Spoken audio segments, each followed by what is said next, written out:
It's your favorite NPC, and today I'll teach you Python. We go over what Python is, how to install it, variables and data types, functions, loops, if statements, classes, API calls, and a lot more. I'll show you everything you need to know about Python.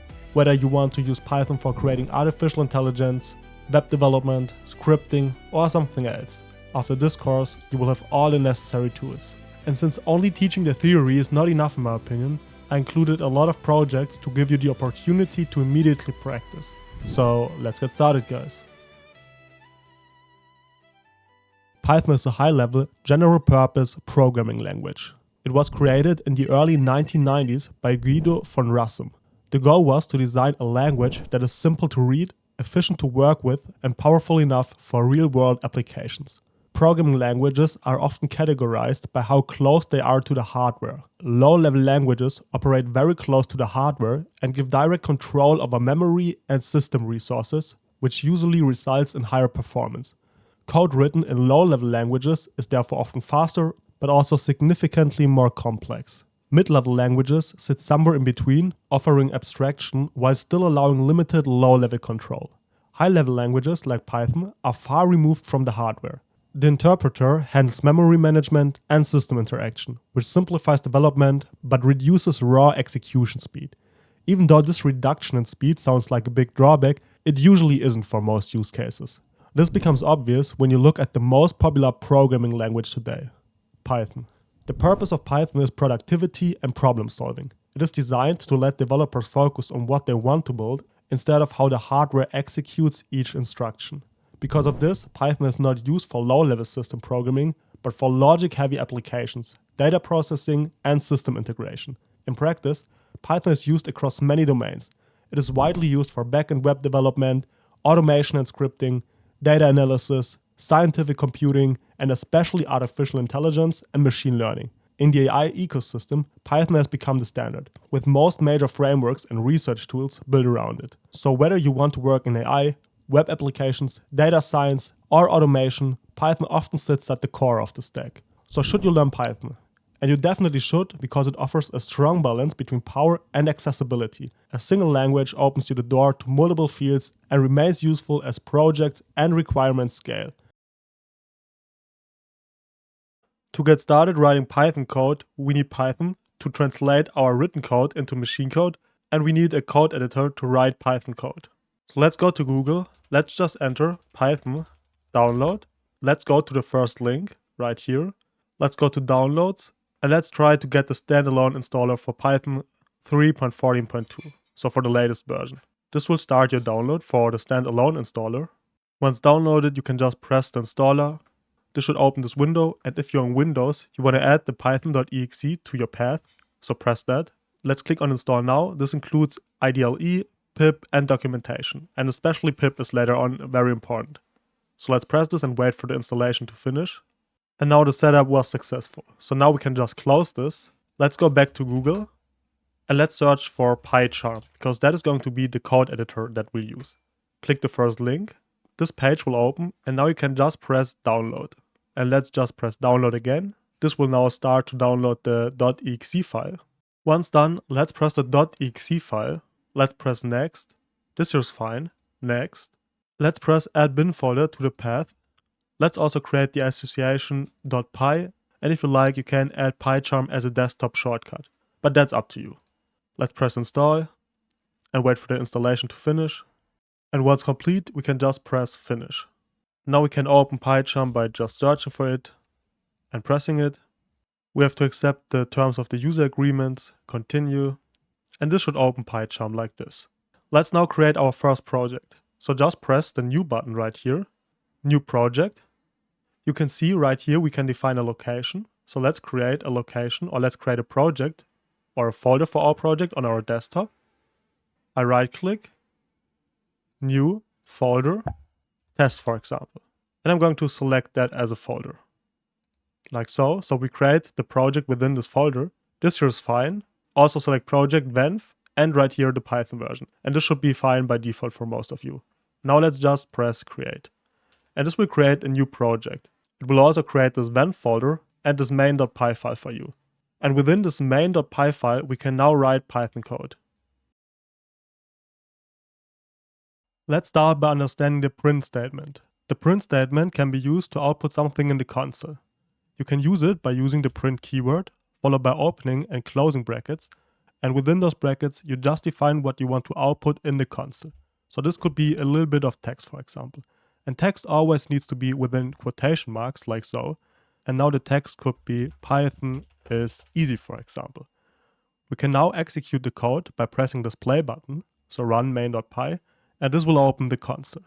And right here you can now see the output, so Python is easy. We're not limited to text though, we can also just output a number, so maybe 100. Let's press play again, and this will now output the number 100 in the console.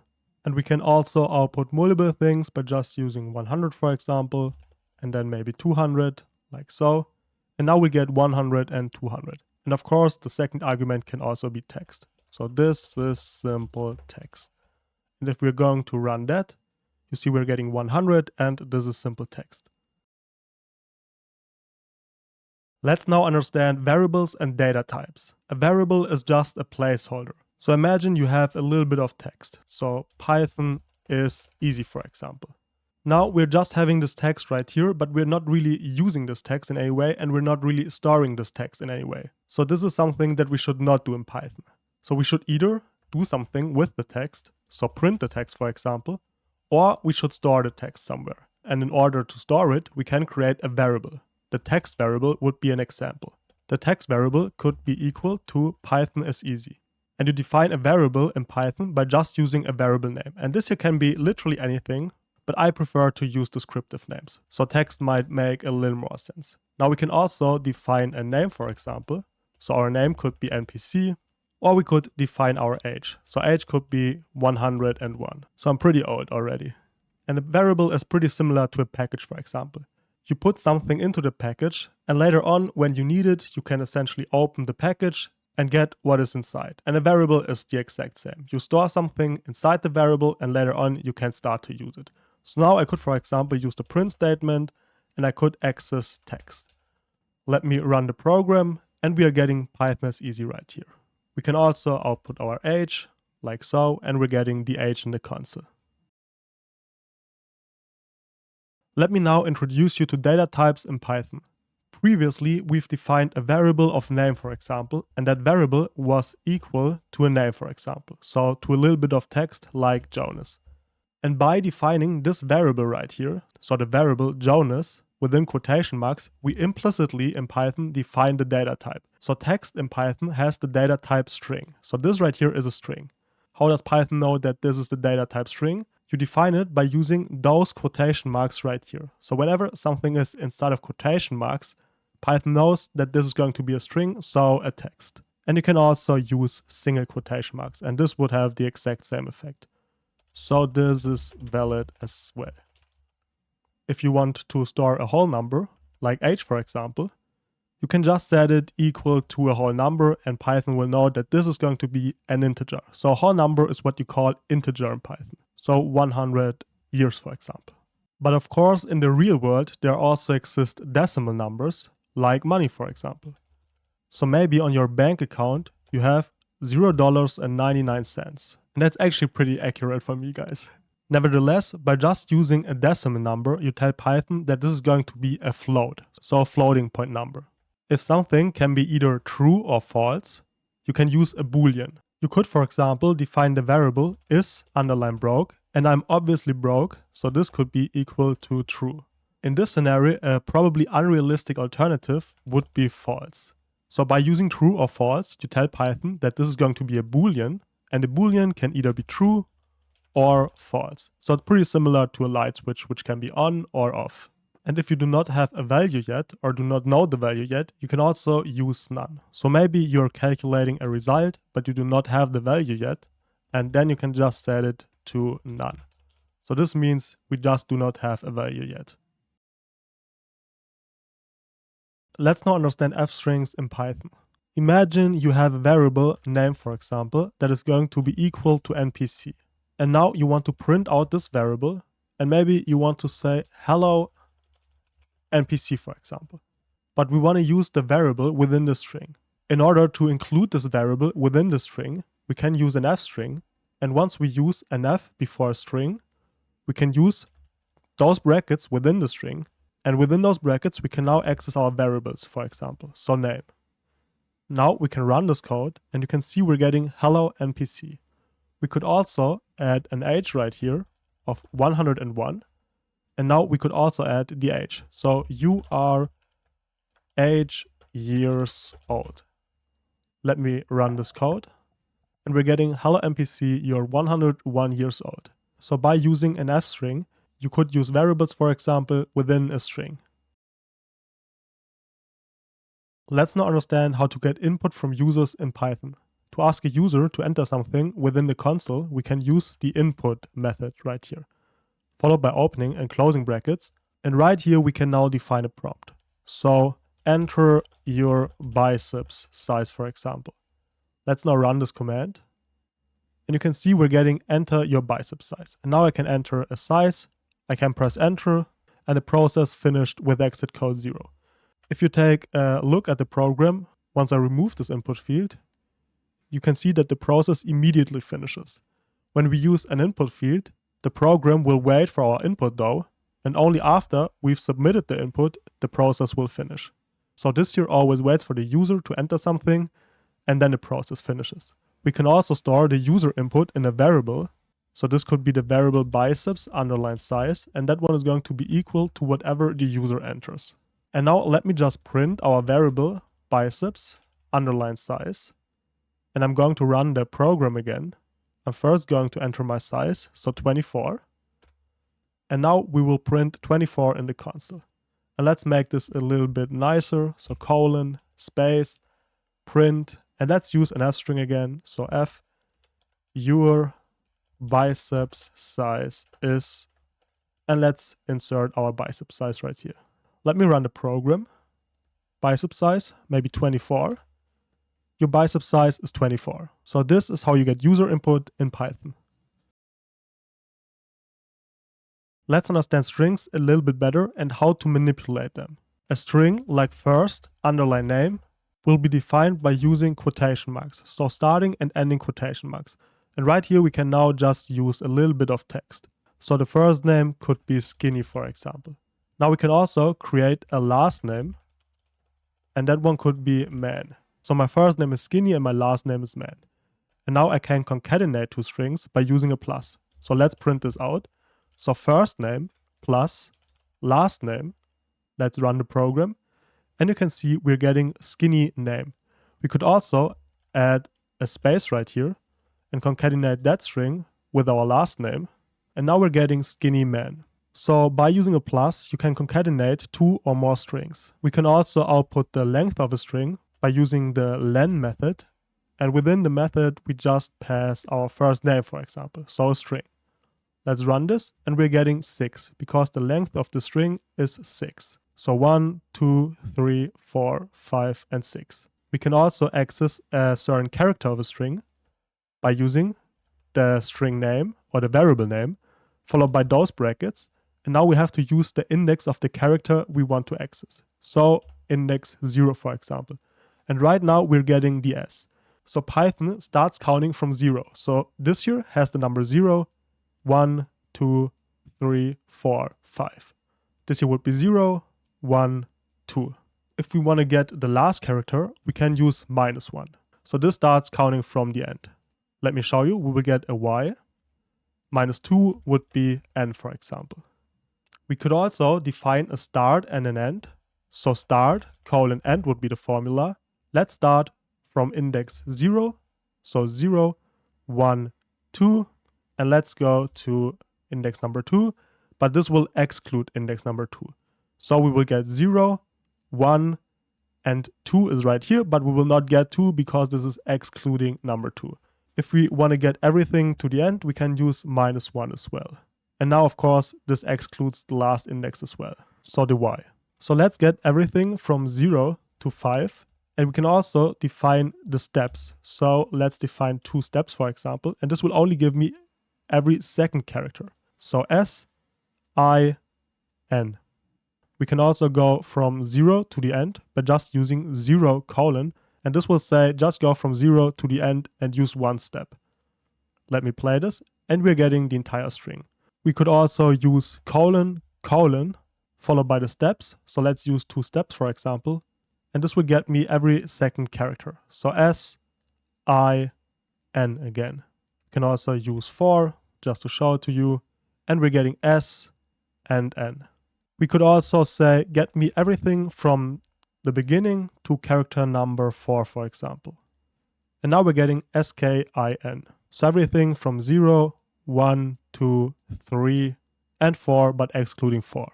We can also turn all of the letters to lowercase by using first underline name dot lower, for example. So we call the lower method on this first name. And we're getting skinny and everything is lowercase. We can also use dot upper. And now everything is uppercase. And we can also use capitalize to capitalize the first letter. But this shouldn't change anything because the first letter is already capital. So let me replace that one with a small s. And now we will see it's the capital. Now imagine we'd have a lot of space bars right here. Let me play this. And now you can see we're having all of those spaces right here. If I'm going to use dot strip, for example, it's going to remove all of those white spaces at the end and at the beginning. So you can see we removed all of the white spaces, and I can also add a couple of white spaces here. And this still removes all of the white spaces. Without the strip method again, we would have all of those white spaces. So let me remove all of them. And we can also remove a certain word. So we could, for example, use first name dot replace. Right here, I first have to define the old word, which is going to be skinny, and the word I want to replace the old word with. And in my case, this should be huge, for example. Let me play this. And now we're getting huge. And if this here would be skinny NPC, and I'll play this once again, we're getting huge NPC, which is probably a little more accurate. So let me remove this one, and we can also find the index of a certain character, for example. And this might be pretty useful from time to time. So you can use the find method. And now imagine we wanted to find the position of the character n. So the first occurrence of this character. And we're getting 3. So 0, 1, 2, and 3. If I'm going to use y, for example, we get 5, and so on. So find will always return the index. Alternatively, you could also use the in operator. So we could check if y is in first underline name, for example. And right here we are getting true, because the letter y is in the word first name. We could also check for o, which of course is not in the word skinny, and we're getting false. If I'm going to search for skinny, for example, we are getting true because skinny, of course, is in skinny.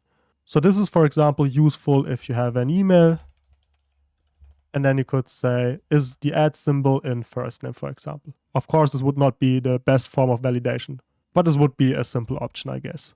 We can also check whether our string, first name, for example, starts with a certain character. So maybe SK. We're getting true. SKS. We're getting false. So this checks whether our string starts with a certain character sequence or not. Of course, we can also use ends with, and we can say com, for example. That's of course going to be true, and that of course is going to be false. Let me just replace this with skinny again. Now it's also possible to split a string into certain parts. So we could, for example, use split for that. And we can say that we want to split our first name whenever we have a comma, for example. And now I'm just going to add a comma right here and one right here. So this method will split this into 3 parts, that part, and that part. And you can see we're now getting 3 different parts. And this here is a list. You do not have to understand this yet, but we'll get there later on. Something that you might do a little more often is just use a space to split them, because now you can split different words. So skinny guy is broke, for example. And you can see we're getting skinny, guy, is, and broke. Now we can also count the occurrence of a letter, for example. So we can say how often do we have the letter N.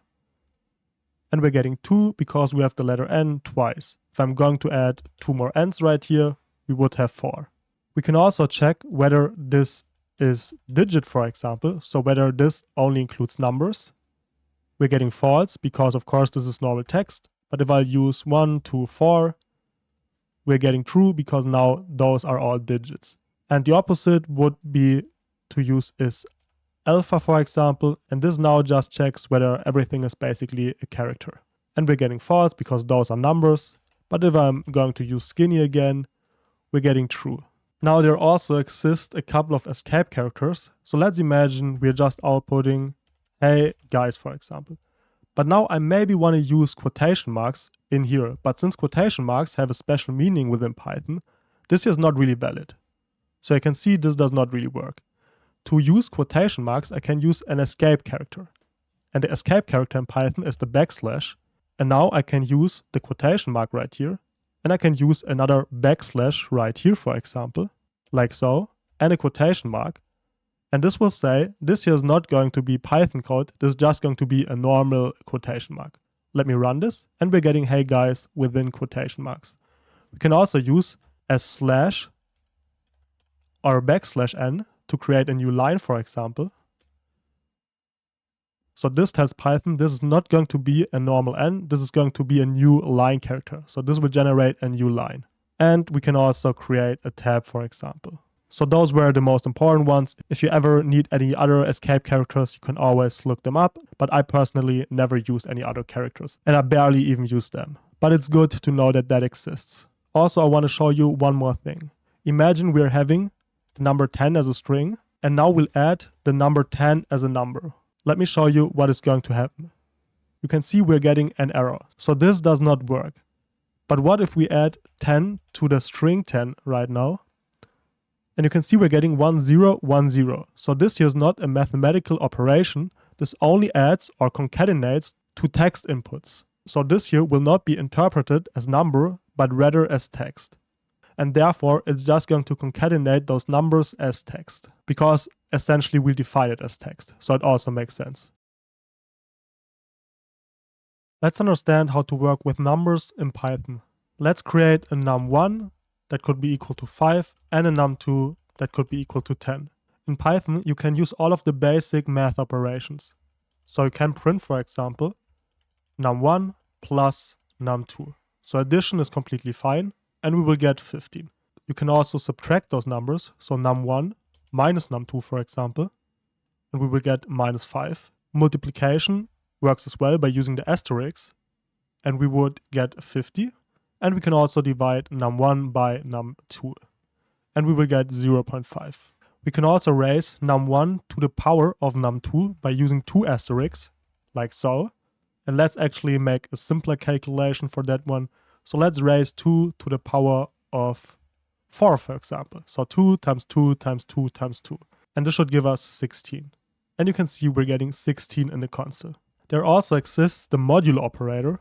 And that one might be a little bit confusing for a couple of you, but you'll understand this in a second. And let me actually do 4 and 2 right here. And we will get 0 in the console. Why do we get 0? Because 4 divided by 2 is 2 rest 0. So the modulo operator always outputs the rest. If we would divide 5 by 2, for example, we would get 2 rest 1. So the rest is going to be 1, and we will see 1 in the console. If we would now have 3, for example, and 8 right here, then we would have 2 rest 2. So we will get a rest of 2 in the console. So that is pretty much all this right here does. We can also add something to number 1. So we could, for example, say that number 1 is going to be equal to number 1. So num1 plus 10. And now let's just print num1 in the console. Let's press start, and we're getting 18. So I can increment a number by doing so. But there's also a shorthand syntax for the exact same thing. So we can say num1 plus equals 10. And this says num1 is equal to num1 plus 10. And we're getting the exact same result. You can also do minus equals. So now this means num1, so 8, minus 10 will be assigned to num1. So we get minus 2. And you can see we're having minus 2. And of course, multiplication works as well. So we're getting 80. Division works as well, 0.8, and even the modulo operator should work. So we're getting 8, because the rest is of course 8. If we would have 10 right here, then we would have 0, because then the division would work perfectly fine, so the rest would be 0.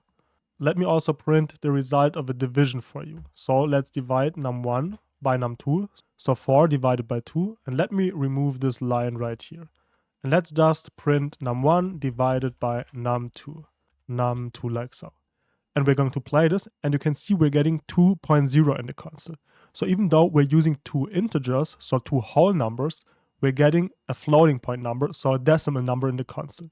And the reason for this is, when using division, Python will always return a floating point number, no matter what. And of course this makes sense if you think about division, because 5 divided by 2, for example, would be 2.5. So without floating point numbers, it wouldn't really be possible to display a large variety of divisions. And also, I think that is pretty much obvious, but normal math operations work the same way in Python. So if we would say num1 times num2 plus 10, for example, multiplication would come before the plus, like so. And of course, if you would use brackets then, the brackets will come before the multiplication.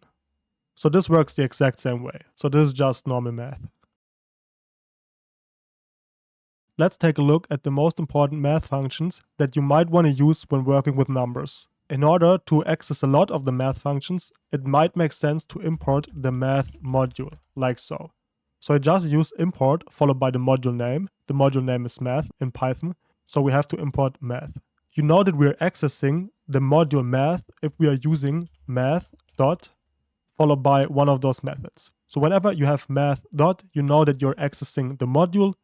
If you're not having math dot, you know that we're not accessing the module. And a module is essentially just a package that provides a couple of useful methods, for example. So for example, methods for building a sum and so on. So let's now use the print statement and let's print the number 4.6. I'm going to run the program and we're getting 4.6 in the console. We can now use the round function, so round, opening and closing brackets, followed by the actual value, so 4.6. And now we're getting 5. So this will round up if it's bigger than 4.5, and this will round down if it's less than 4.5. And as you can see, we're just calling the round function. So this here is a built-in function, as you can see. And you know that this is not a math function again, because we're not accessing math.round, but instead we're just accessing round. So round is built in. Let's take a look at a math function though. So we can access math.floor, for example, and this will always round down. So 4.4 will be 4, but 4.8 will also be 4. And we can also use math.ceil, and this will always round up. So 4.8 is 5, but 4.1 is also going to be 5. And now you know that this here comes from the math package because we're using math.ceil. We can get the absolute value of a number, so abs, followed by those brackets. Again, this is a built-in function. And let's get the absolute value of -5. And the absolute value is 5. And the absolute value of 5 is of course also 5. So abs will only return the value no matter the sign. So whether we have a minus or a plus here does not matter. The sign will be removed and it's only going to return the value. We can also use the built-in min function. We can pass a couple of arguments. So we could, for example, try to get the min of 4 and 10. And of course, the minimum is 4. So it will output 4, 4, 10, 2, for example. This will output 2, and so on. We can also get the max by using the max function. And this will output 10. So the maximum is 10, of course. And we can actually also build the sum. But if we want to build the sum, we need to pass this as a list. And you do not need to understand lists yet, but just remember that this here is what a list looks like. So if I'm now going to press play, it will create the sum of 4, 10, and 2. And that of course is 16. We can also get the square root by accessing math.sqrt for square root. And let's get the square root of 16. And you can see the square root of 16 is 4.0. And again, we're getting this as a decimal number. Because of course, the square root of 16.5, for example, would be a decimal number. So it might make sense that Python converts this automatically to a floating point number. And some of you, maybe math or physics students, might work with pi. So math.pi might be important for you. And this right here will just output pi. So 3.145, whatever. Let me explain typecasting to you. Previously, we've already seen the example where we tried to add the string 10, so the text 10, to the number 10. And if you remember, this here throws an error, so type error, can only concatenate string to string. But by using typecasting, we can now convert this string to a number. And we can do so by just using the type, so int, and in brackets we define our string. So we want to cast the string to the number 10. And now you can see that this here works, because now this here is an integer. We can also transform this to a float, so to a decimal number. And now we're getting 20.0. And of course this here could be 10.5 now, for example. And we're getting 20.5.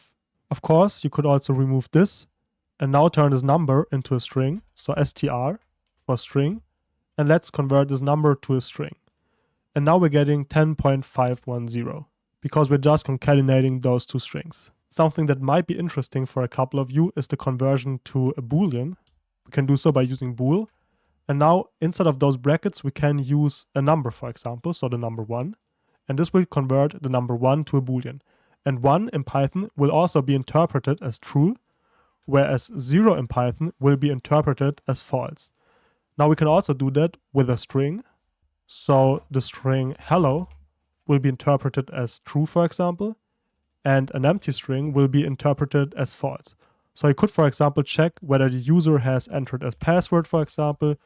So this here might be a password field, the user enters something, and if he does not enter something, you could tell him, for example. And you would know by just using this bool type conversion. Because this bool type conversion for an empty string, so for an empty password, for example, would return false. And those are the most important things you need to know about typecasting in Python. Let's understand if statements in Python. You use an if statement to check if a certain condition is true. And if the certain condition is true, you're going to do something. Otherwise, you could, for example, do something else. And this is pretty similar in the real world. For example, if someone wants to fight you and you know that you are stronger, you might just beat him, for example. I know a pretty good example. But if you're weaker, it might make more sense to run, right? And we can, of course, also do that in Python. So we could create a variable stronger, and this variable can be either true or false. So you can either be stronger or you can be weaker. If stronger is true, then you're obviously stronger. Now you can use an if statement by using if, so the if keyword in Python, followed by the condition. If stronger, for example. So if stronger is true, so if this condition is going to be true, then we are going to do whatever we define after this colon right here. And now we could, for example, just print, that's too easy.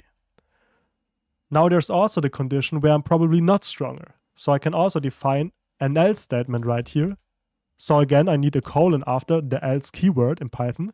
And now I can define what I want to do if I'm not stronger. And under those circumstances, I want to print, I'm running as fast as possible, for example.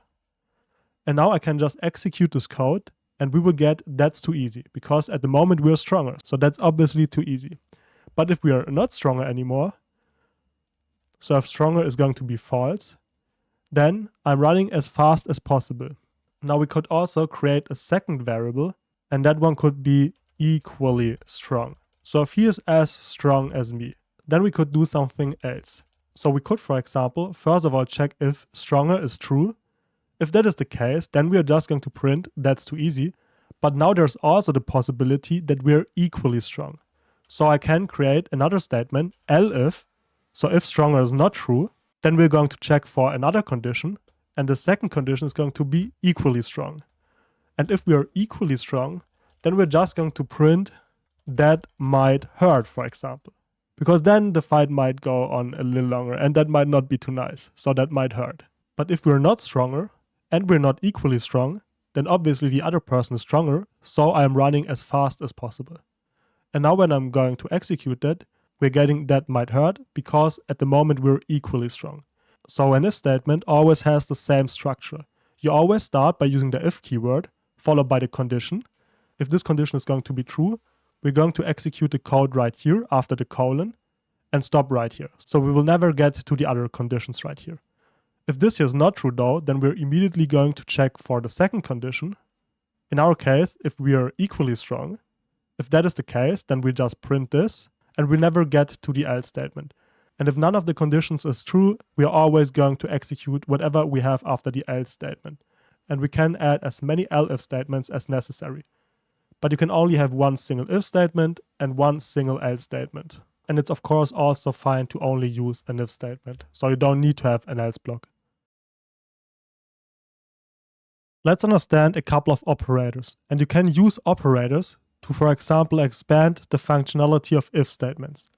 Imagine we are having a variable rain, for example, and at the moment it's raining, so rain is going to be equal to true, and we'll also have a variable cold, and it can either be cold or hot. So if cold is equal to true, it's cold, otherwise it's hot essentially.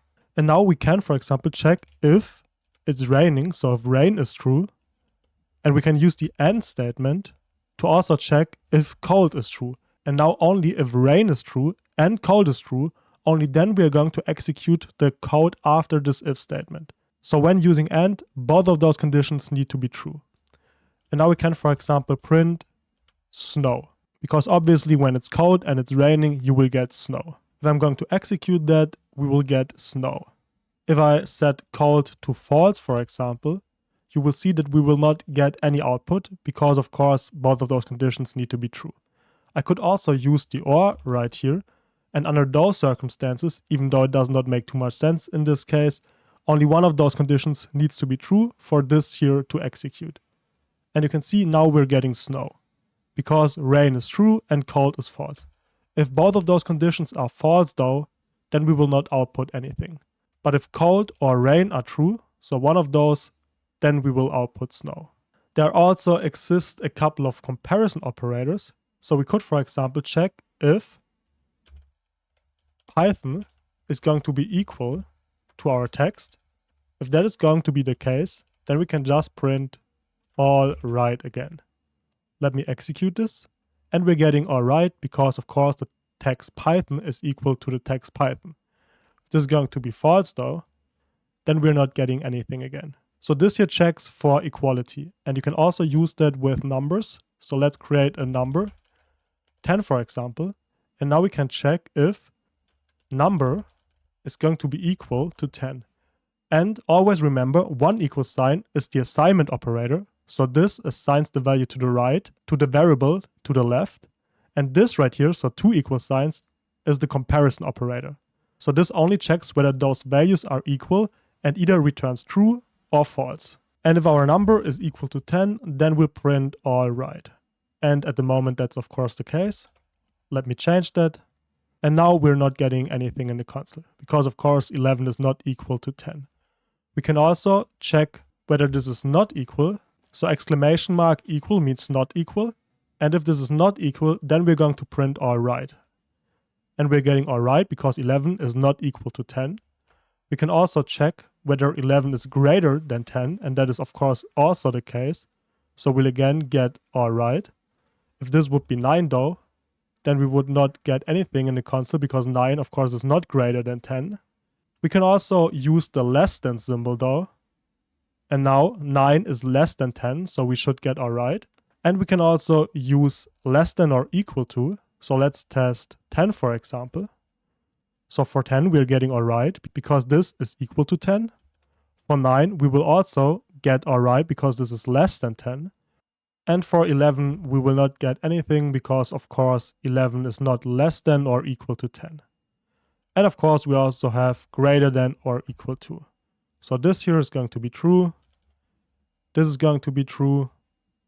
And 9 is less than 10, so this is not going to be true anymore. So those were all of the necessary comparison operators. Let's keep going by taking a look at the identity operators. And in order to show them properly to use, I want to use a list. You do not need to understand the list yet, but a list essentially just stores more values. So let's create a list X, and we create a list by using those brackets, and let's just have the values 1 and 2. And let's also create a second list, and that list will also have the values 1 and 2. And now let's just print x equals y. So is x equal to y? If that is the case, then we should get true in the console. And you can see we're getting true in the console because those lists look the exact same. If I'm now going to use x is y though, we will get false. And the reason for this being false is that when using the equal sign, so when using two equal signs, Python only compares the values. So is the list12 equal to the list12? And of course that is true. If we are using is though, then it's going to check whether this is the exact same object. And Python of course has to store this object somewhere. And since we're executing this code on our PC, those variables will get stored on our PC. And now is going to take a look at the memory address of X and the memory address of Y.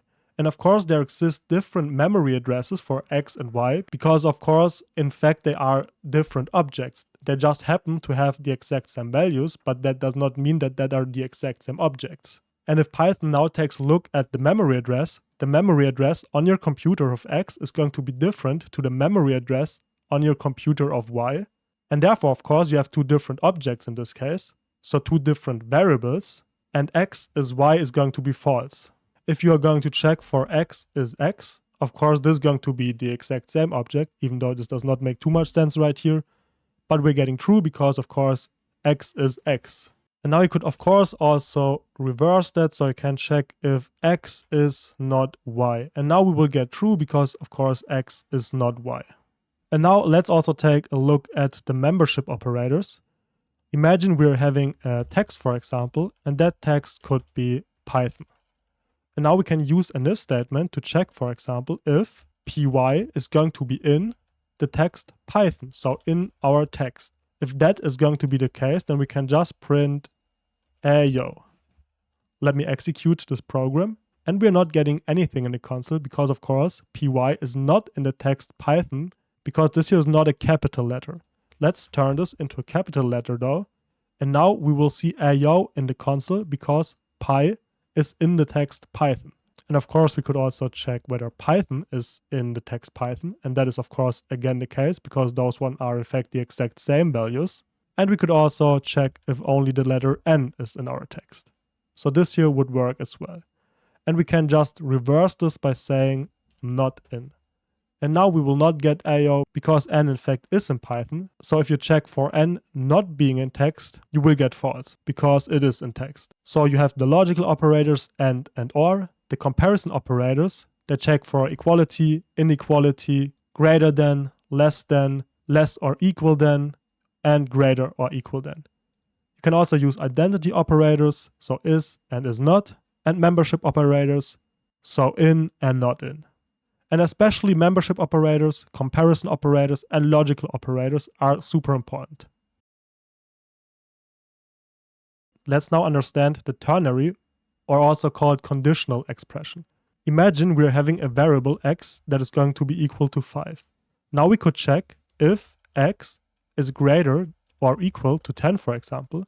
If that is the case, then we could say that our result is going to be big, for example. If that is not the case, so else, our result is small. And now let's just print our result. And we're getting small in the console because x is of course not greater or equal to 10. Let's turn this to a 10, for example, and now we're getting big. But there's also a much shorter way to write the exact same. We could, for example, create a variable result, and result is going to be equal to big if, and right after this if statement, we now need our condition. So if x is greater or equal to 10, so if that is the case, then we're going to return big, else we're going to return small. So this right here now only takes one single line of code and gives us the exact same result, as you can see. So now we're having big because of course this number is big. And if I'm going to use 5, this is going to be small. So the structure is just a little bit different. You have the condition right here. If the condition is true, you're going to return this, or you're going to do this. If the condition is false, then you're just going to do whatever you have after this else statement. So we'll return small in this case, or assign small to the variable result. So this is just a shorter way of writing an if statement. Let's start to practice what we've previously learned by having our first practice project. And feel free to give this a try yourself. And I'll show you how this works in a second. So we want to ask a user for his username and age, and store username and age somewhere. Then we want to format it and output it Afterwards, we want to give the user the opportunity to enter an amount of years, and we want to output afterwards how old the user will be in X years, so in the amount of years that the user has previously entered. So let's start by asking the user for his username. Let's create a variable, username, and that one is going to be equal to an input. And right here, we can just have the text, please enter your username, colon, like so.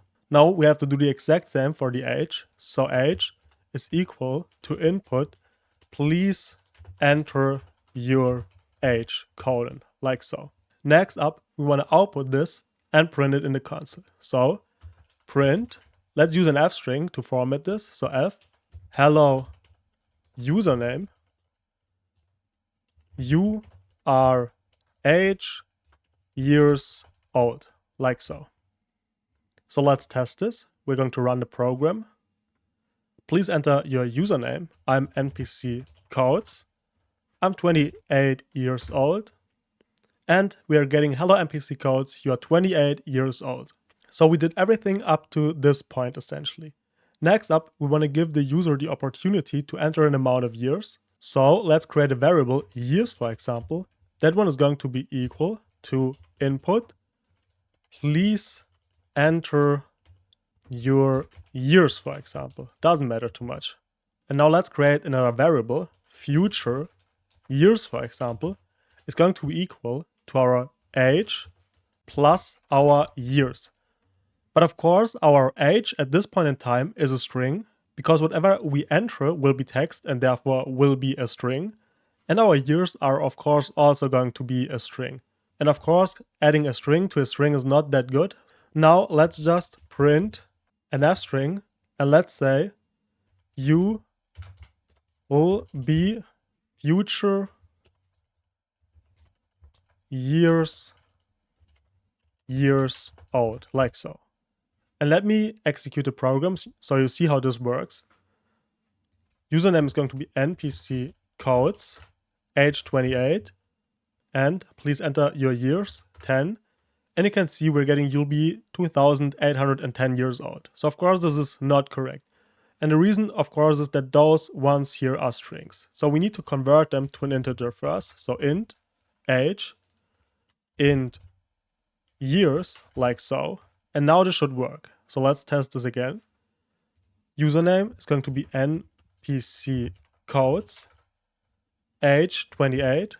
Let's add 30 years. And now we're getting you'll be 58 years old. So by default, when you use input, this will store the entered value as a string. And of course, adding two strings together in this scenario doesn't make too much sense. So we first have to typecast our strings to an integer. And that is all you have to do to solve this exercise right here. Let's now understand the while loop. The while loop will allow you to do something as long as a condition is true. Let's, for example, create a variable, I for example, and that one could be equal to 0. And now we, for example, want to print something in the console while I is less than 10, for example. And while I is less than 10, we always want to print I. But at the moment, this loop will run over and over again because this condition will always be true. It's never going to be false because we're not changing I. In order to break out of this loop, after a certain amount of iterations, we should increment I. So we should, after every single iteration, say that I plus equal 1, for example. So we'll increment I by 1 after every single iteration. So let's execute this code, and you can see in the console we're getting 0, 1, 2, 3, 4, 5, 6, 7, 8, 9. And then we'll break out of the loop because then I is actually equal to 10, so it's not less than 10 anymore. So how does a while loop work? You always start by using the while keyword, and after the while keyword you have the condition. While this condition is true, we will execute the while loop. And after the colon, you always define what you want to do for every single iteration. And in our case, we want to print I, and we want to increment I by 1 after every single iteration. So during the first iteration, I is going to be 0. So we're going to check is 0 less than 10, 0 is less than 10, so we print 0 and then we'll increment I by 1. During the next iteration, I is going to be 1, is 1 less than 10, that's of course true, so we'll again print I and increment I by 1. And we'll do so until we reach the number 10, and then we're going to check, is 10 less than 10? 10 is of course not less than 10, so we break out of this loop. And of course I could also create a different condition right here. So I could also say I plus equal 3, for example. And now we are only outputting every third number. Let's now understand the for loop. The for loop will execute a block once for each element in an iterable. And you do not need to perfectly understand iterables yet, but things like strings are iterables, for example. So we can use a for loop on a string. You start a for loop by using the for keyword. Now we need a placeholder. This could be character, for example. The name is up to you, so this could also be A or ABC or pretty much anything you like. But character is descriptive in our case. And now I'll say for character in NPC, for example, I just want to print the character. And let me show it to you before I'll explain this. You can see we're getting NPC. So we print one character every single time. And a for loop will, as already mentioned, execute a block once for every element in an iterable. And in a string, every single element is a character. So this here is the first element, this is the second element, and this is the third element. So those are all single elements. And for every single iteration, character will hold one of those elements. So for the first iteration, character will hold the element n, so the letter n, and print the letter. Then we go to the second iteration. For the second iteration, character will hold the letter p, print the character p, and then we go to the third iteration. And for the third iteration, character will hold the letter c, so we print c.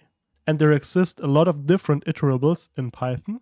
As already mentioned, you do not need to understand this yet, but you can also iterate over a list. So this here could be 1, 2, 3, for example, and we're outputting 1, 2, 3.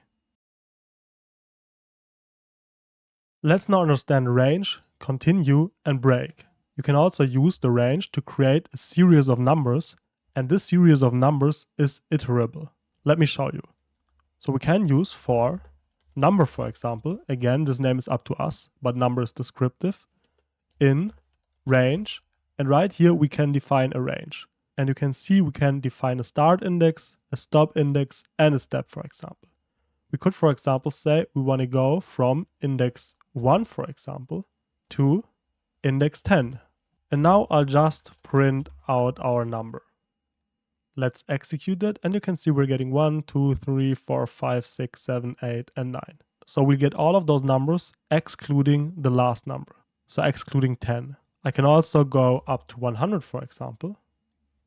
And now we'll have all of the numbers up to 100, from 1 to 100 to be precise. But now let's go from 1 to 5, for example, like so.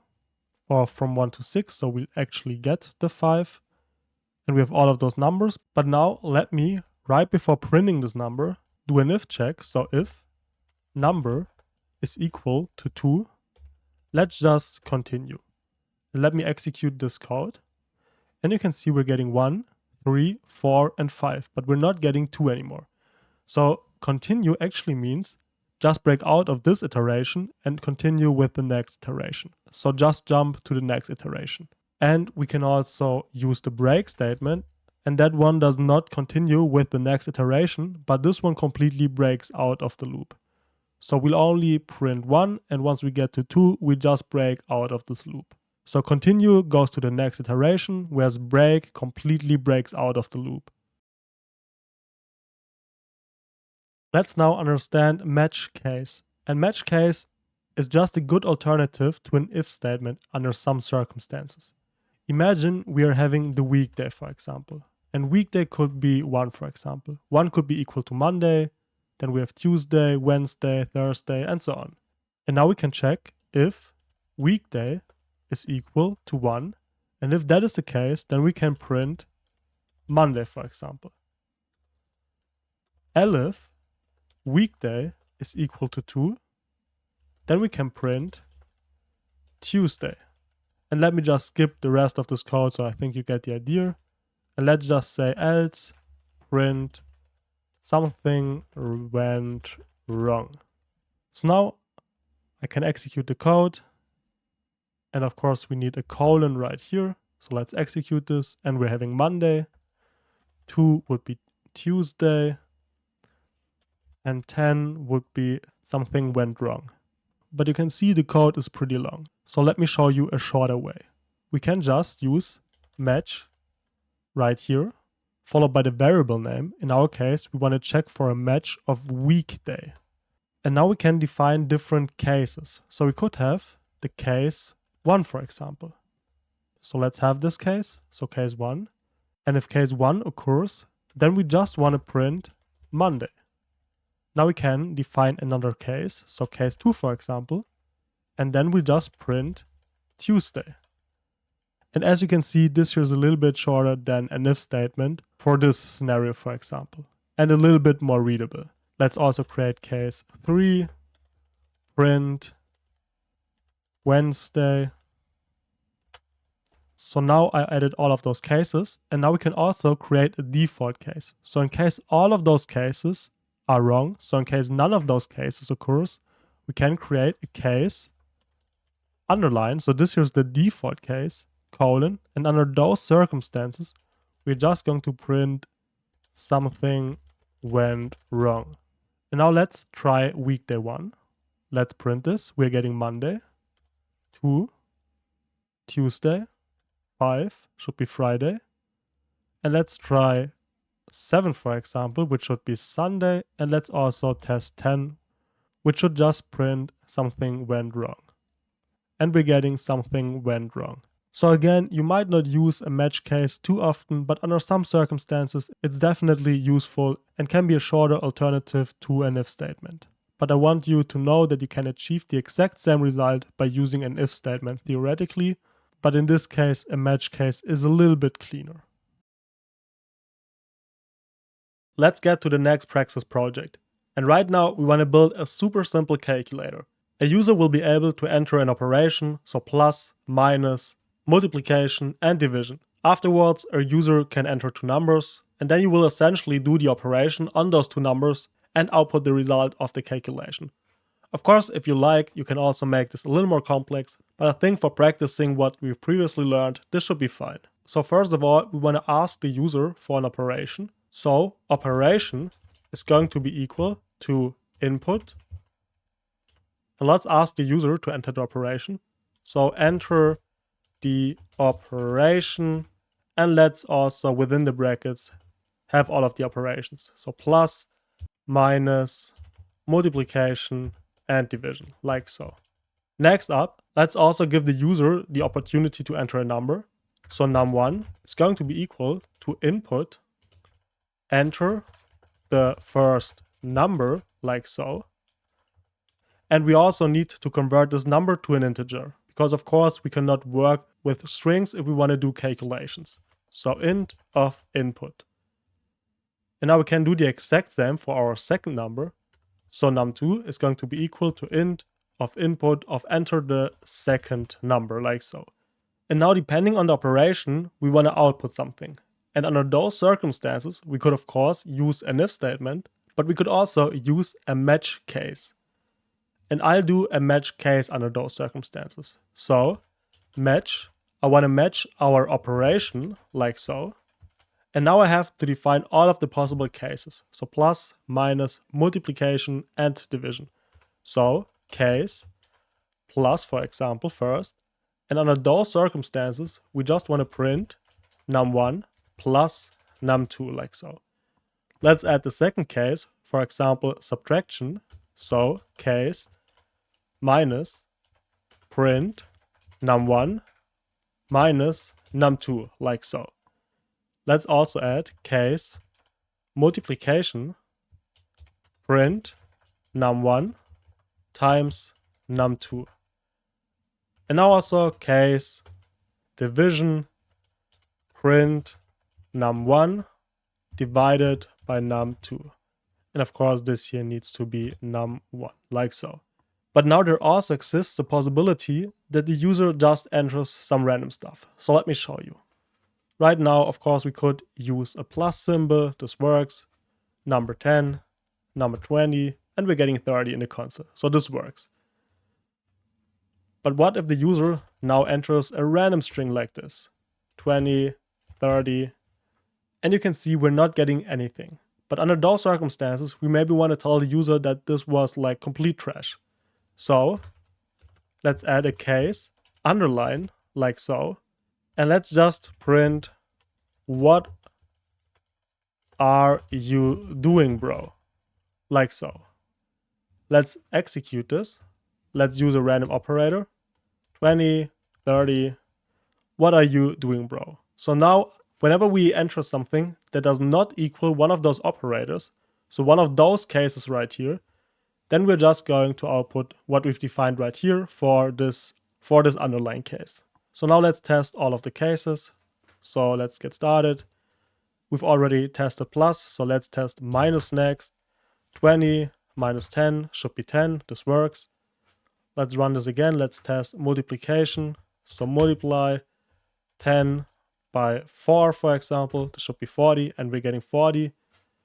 And now let's also test division. So division 40 divided by 10 should be 4. And you can see all of this works. And that is how you build a minimalistic calculator in Python. Let's understand a couple more important data structures in Python. And today I want to show you lists, tuples, sets, and dictionary. A list is basically just a list, so I can store elements inside of this list. Let me show you. Imagine we're having a list of numbers, and usually you use plural because a list of course holds multiple elements. And this could be 1, 2, 3, 4, 5, and so on. A list is an ordered and mutable collection. So let me print our numbers list for you so you understand it a little bit better. And you can see we're getting this list right here. But now I can also append an element. So I could say numbers.append, for example, and I could append the number 6. If I'm now going to print this again, you can see that we have the number 6 at the end of the list. So I can see this list is ordered, and since I appended a number, it's also mutable. We can also have one element a couple of times, so I can have 5, 5, and so on. And now you can see we have all of those elements inside of our list. To access one of those elements, I can use the index. Since it's ordered, the number 1 will always be on index number 0. So lists also start counting at 0. So this element has index number 0, index number 1, index number 2, and so on. So let me print this, and you can see we're getting number 1. So the number with index number 0. If we want to access the last element, we can use -1, which should be 6 in our case, because that has been the number that we've appended to the end of this list. And now we're getting 6. And we could also use number 1, and this would give us this element right here. So the element with index number 1. A tuple is pretty similar to a list. It's also ordered. It also allows duplicate elements, but it's immutable. Let me show you. So we could also have a numbers tuple, for example. And this would now look like this. So you create a list by using those brackets right here, and you create a tuple by using those round brackets right here. And now we could also have 1, 2, 3, 4, and 5, and 5, and 5, and 5, for example. So we can have duplicate elements right here, and this here is ordered as well. So let me print the numbers for you. And we're getting the numbers as well, but this time inside of a tuple.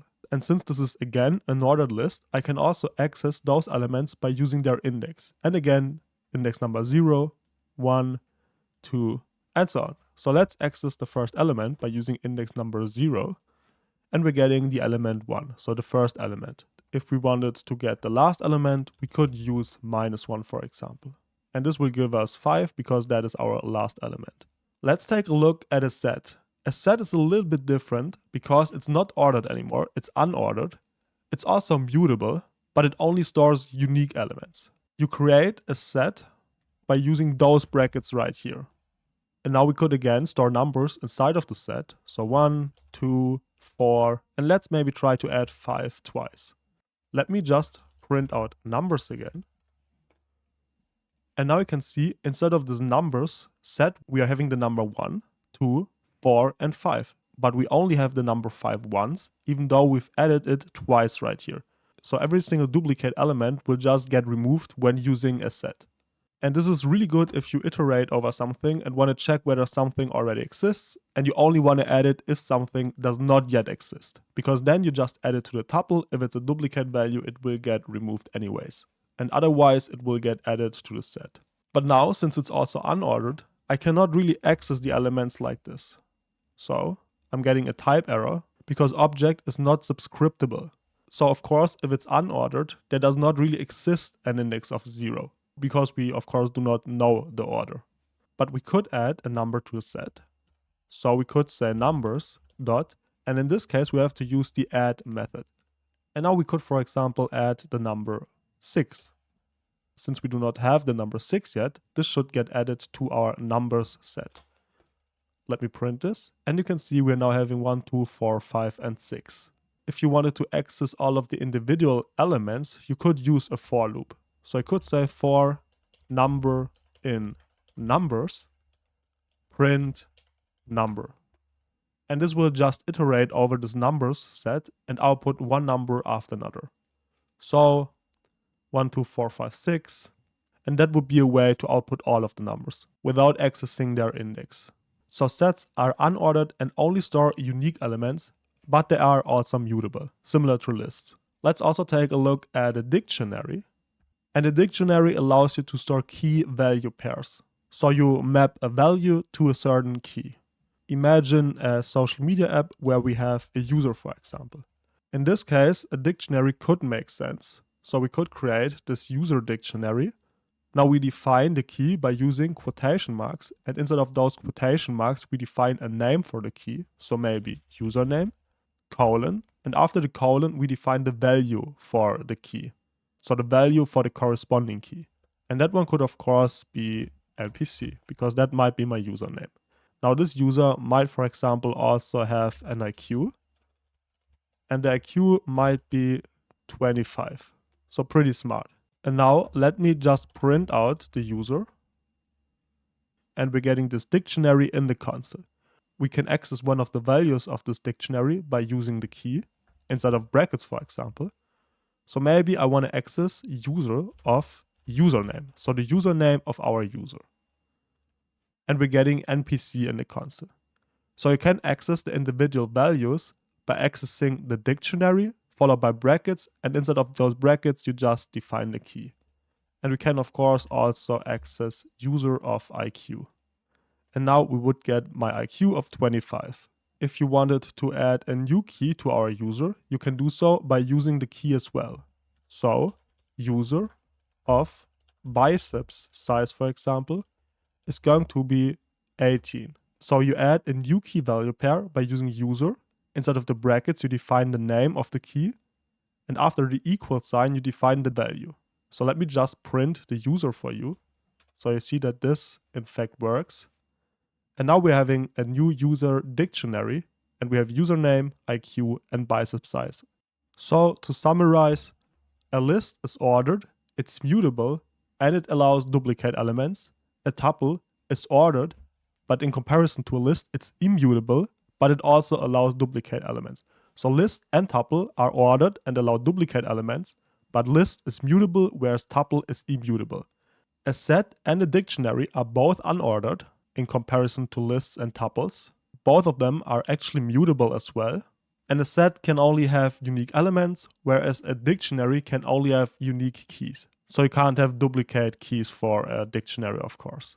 And that's all you need to know about lists, tuples, sets, and dictionaries in Python. Let's now understand a couple important methods for lists. If you remember, lists are ordered, they are mutable, and they are allowed duplicate elements. Imagine we're having the list nums, and the list num can be equal to 4, 3, 2, and 1, for example. To append an element, I can use the list name, so nums, followed by dot append. So this will call the append method of our numbers list. And now we can just define the element we want to append. So a 10, for example. Let me now just print our nums. And I'm going to print this. And now we have a 10 at the end of our list. So append adds an element to the end of our list. I can also use the method pop, so dot pop, followed by those brackets. I'm going to run this.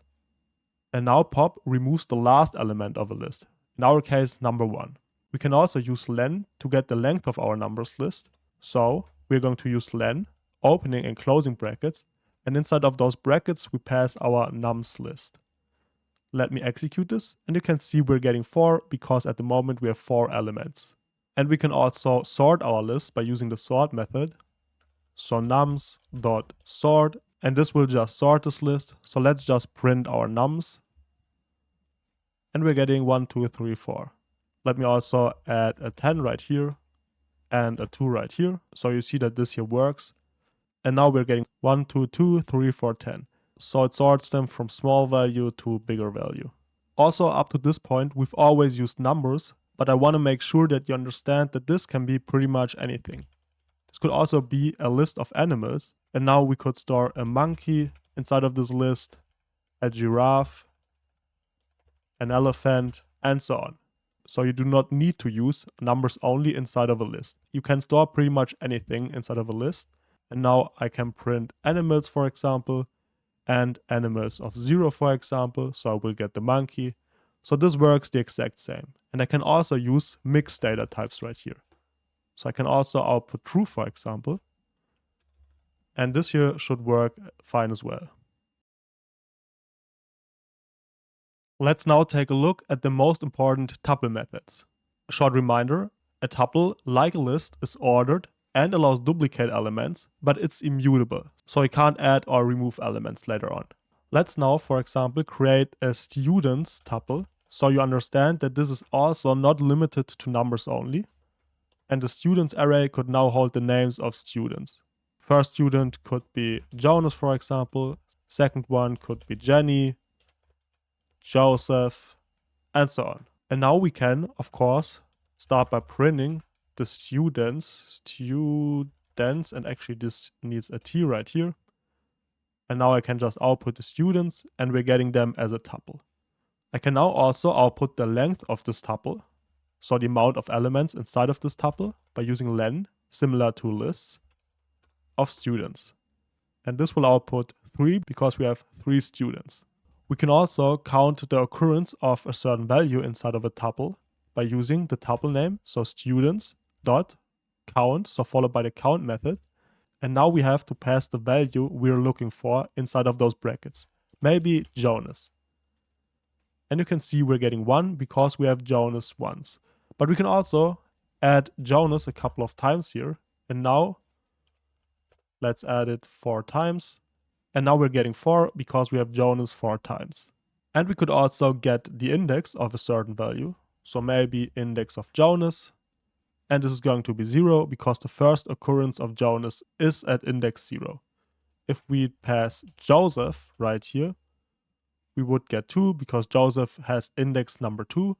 And let's just pass some random string in there. And now we would get a value error because of course this here does not exist. So X not in tuple.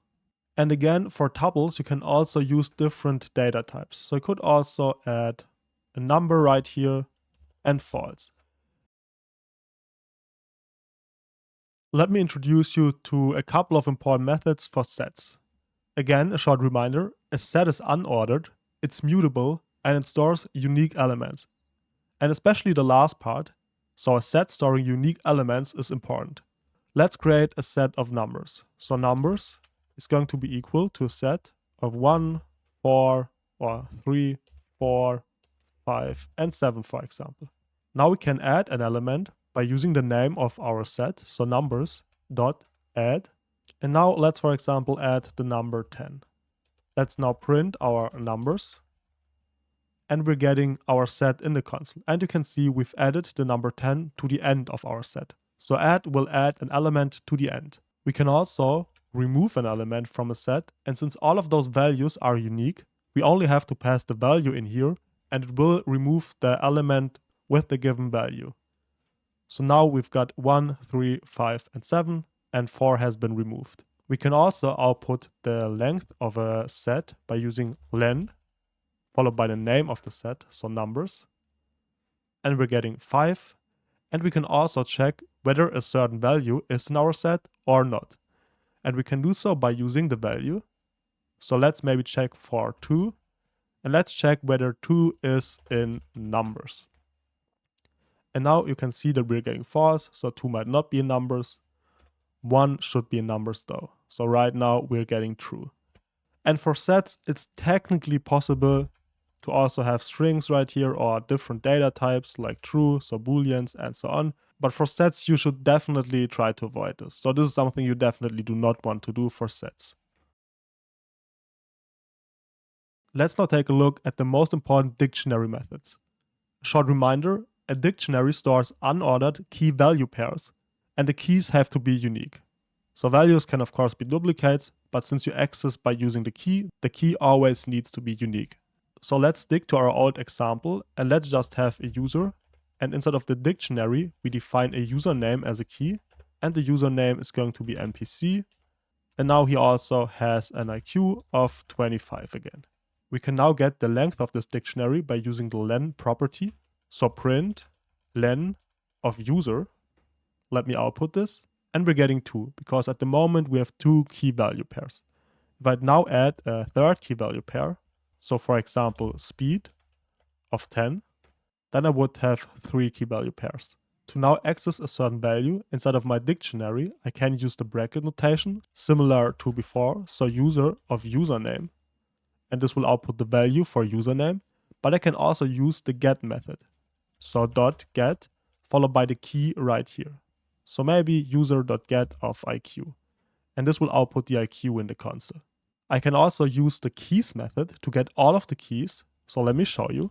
User.keys. And now we're getting those keys inside of this list. So username, IQ, and speed. And this can be pretty useful for a for loop, for example. So I can say for key in user.keys, colon, and now let's just print the key. Because this here returns an array, and for every single iteration, key will now hold one of the keys. So in the first iteration, key will hold the value username, second iteration IQ, third iteration speed. And we're just going to print out the key for every single iteration. And you can see we're getting in the console username, IQ, and speed. Now let me remove this and let me print out user.values. So similar to the keys, you can also get the values. And we're getting all of those values inside of this list. So I can use user.keys to get all of the keys inside of a list. And you can use user.values to get all of the values inside of a list. And of course, you can also use a for loop now, once again. So for value, for example, in user.values. And now I can just print the value. And now we're getting the value NPC, 25, and 10. So all of the values for our dictionary. If you want to get values and keys, you can use user.items, for example. And now we're getting this list right here that includes a couple for our key value pairs. So one tuple for every single key value pair. So username, NPC, so this is the key, this is the value. IQ 25, so this is the key, this is the value. And the same for speed of 10. And now we could get key and value within a for loop, for example, by saying for key, comma, value.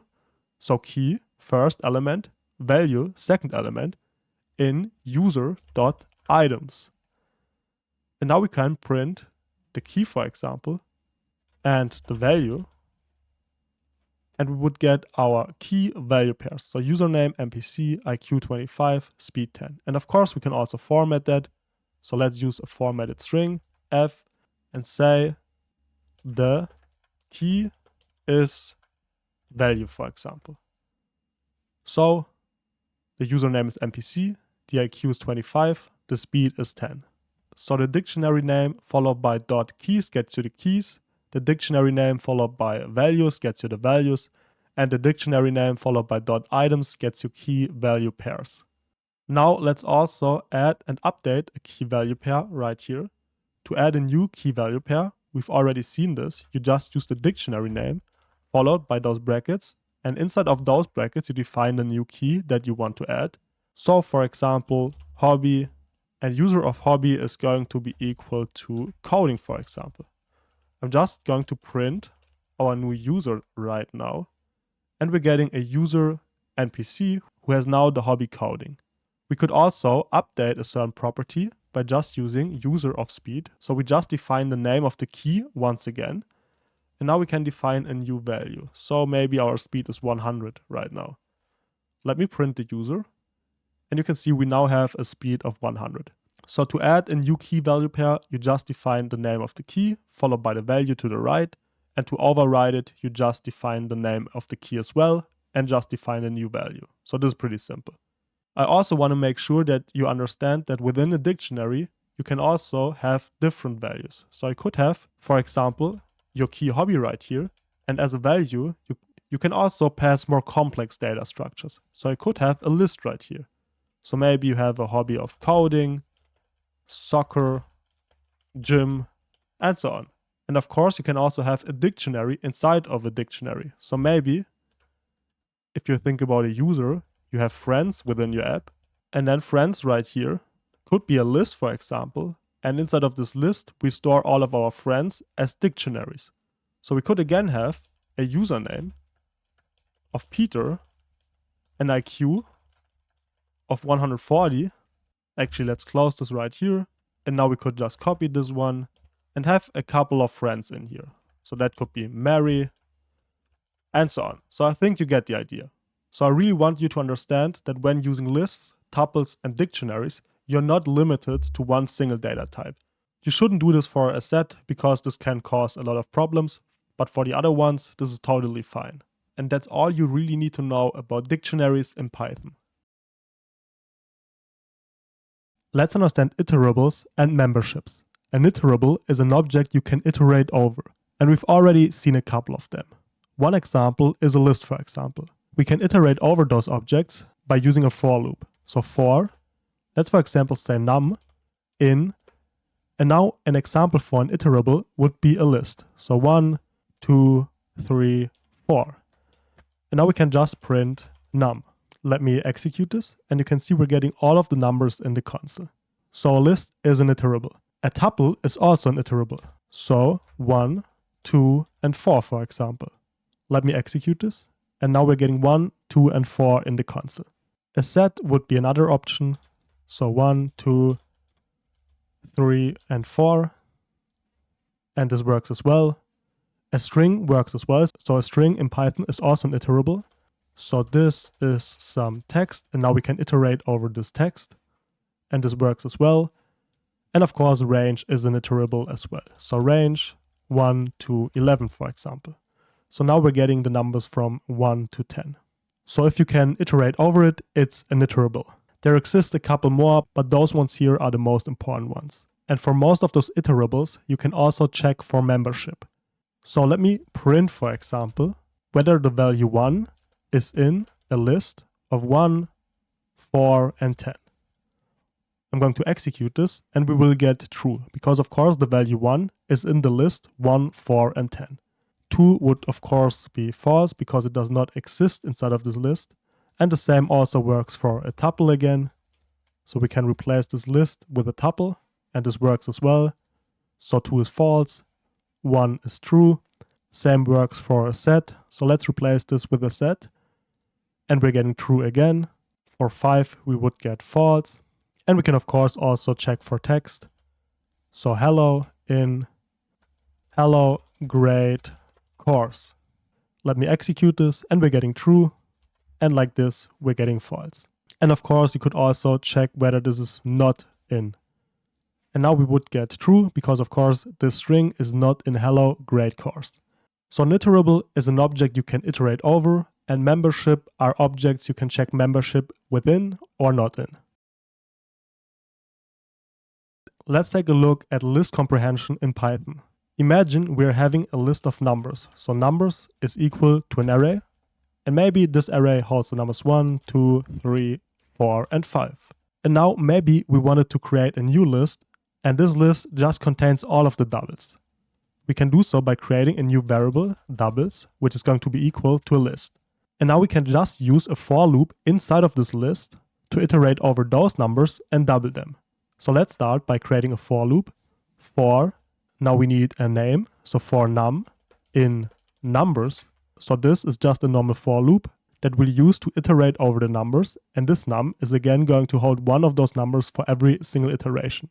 And when using list comprehension, right before the for loop, you define what kind of value you want to store within this list. So we could, for example, say that we want to store the value of num times num for num in numbers. So this is how this works. And now let me just print the doubles right here. And you can see we're getting 1, 4, 9, 16, and 25. And actually this is not even a double, so num times 2 would be the double. So that was my bad, guys. And now we should get the doubles. But of course the logic right here is up to us. So you could also do num times num, or you could do num times num times num. So that is up to you. And now we would get 1, 8, 27, 64, 125. So right here, you define the number that you want to store within this new list. And right here, you define the for loop. And now, right after this for loop, you could also use an if statement if you wanted to. So you could, for example, say if num is less than 4, for example. And I'm going to execute this. And now we'll only get 3 numbers. So right here, the number that you want to store, loop, and a possible condition. And that is how list comprehension works in Python. Let's get to a slightly more difficult project. Let's create a command line to-do app, and the user should be able to add to-dos, to delete to-dos, and to show all of the to-dos. He should also be able to exit the app when pressing E. Feel free to try this yourself, otherwise I'll show you how this works right now. First of all, we need to have a variable that checks whether the app is still running. So we could create is running, and by default let's set this to true.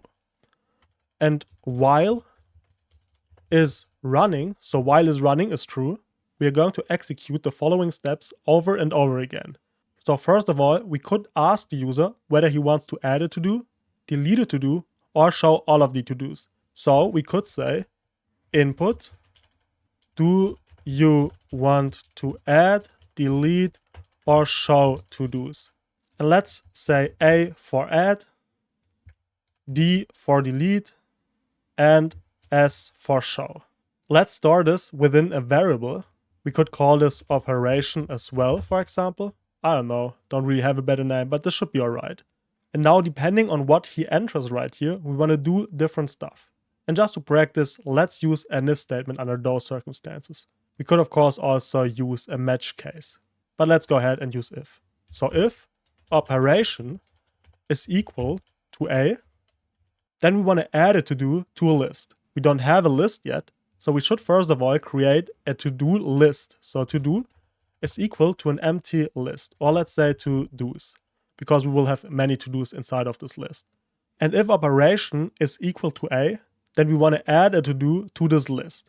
So under those circumstances, we want to have a to-do, and this to-do is going to be equal to input, what do you want to add, for example, like so.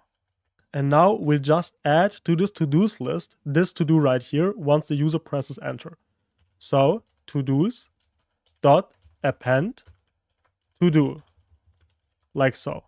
If the operation is not equal to A, then it could be either D or S. So let's say elif operation is equal to D, like so. Then I want to delete one of the to-dos. So to-do is going to be equal to input, which to-do do you want to delete, like so. And actually you could of course delete by index, you could delete by text, so that's up to you. Both ways would be fine. I'm going to delete by text because of course the user can also see the to-dos, so that should be fine. So I'm going to say to-dos dot remove. So I use the remove method and I'm going to enter to-do right here. Elif our operation is equal to S, then we want to show the to-dos. So print to-dos, like so. But else the user just didn't enter something that is really helpful, so it's neither A, D, or S. So else we're just going to print what is going on, like so. So let's test this for now. Let's run this program. Right here, let me say A, for example. What do you want to add? Maybe I want to learn to code. You want to add or delete? maybe now I want to show the to-dos like so. So you can see we're having learn to code as a list right here. Maybe now I want to delete learn to code, for example. Let me show the to-dos once again. And you can see we're now having an empty list. So all of the operations seem to work. But we have two problems. The first one is that this list here looks pretty much terrible. And the second one is that we're not able to quit or exit this program. So let's fix this next. So terminate. So right after every iteration, let's ask whether the user wants to exit. So input, press E to exit, for example, like so. Let's use a variable exit, which is equal to this input. And let's check if exit is equal to E. If that is the case, then we're going to set running to false. And therefore this works. And exit seems to be a shadow built-in name, so we're going to use exit program instead. And if exit program is equal to E, then we're going to set is running to false. So now we should be able to exit. So let's just say we want to show all to-dos, and let me press E to exit. And you can see we finished the program, or we successfully exited. So let me close this. Let's also add a space right here. Right here, I actually want to have press E to exit or enter to keep going, like so. And now I also want to format our to-dos. And in order to do so, I want to use a for loop because I want to output every single to-do in a styled way, essentially. So I'm going to say for to-do in to-dos, I want to print my to-do. So let's test this. Let's use A. We want to add cinema.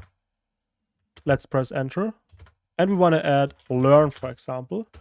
And now I want to show my to-dos. And you can see we're seeing cinema and learn. So this looks a little bit better. But actually, we can also use enumerate right here. And let me show you enumerate. Enumerate is a method built into Python, which will allow us to get the element, so one of those to-dos essentially, but it will also allow us to get an index of that to-do. So I, comma, to-do, and now I'm going to print as an f string our I, so our index first, followed by a dot, followed by our to-do. So enumerate will return index and to-do, so index and element. So let's run this. Let's add cinema first. Let's again add learn, and let's again add gym. And now let's display our to-dos, so S. And you can see we're getting 0 cinema, 1 learn, 2 gym.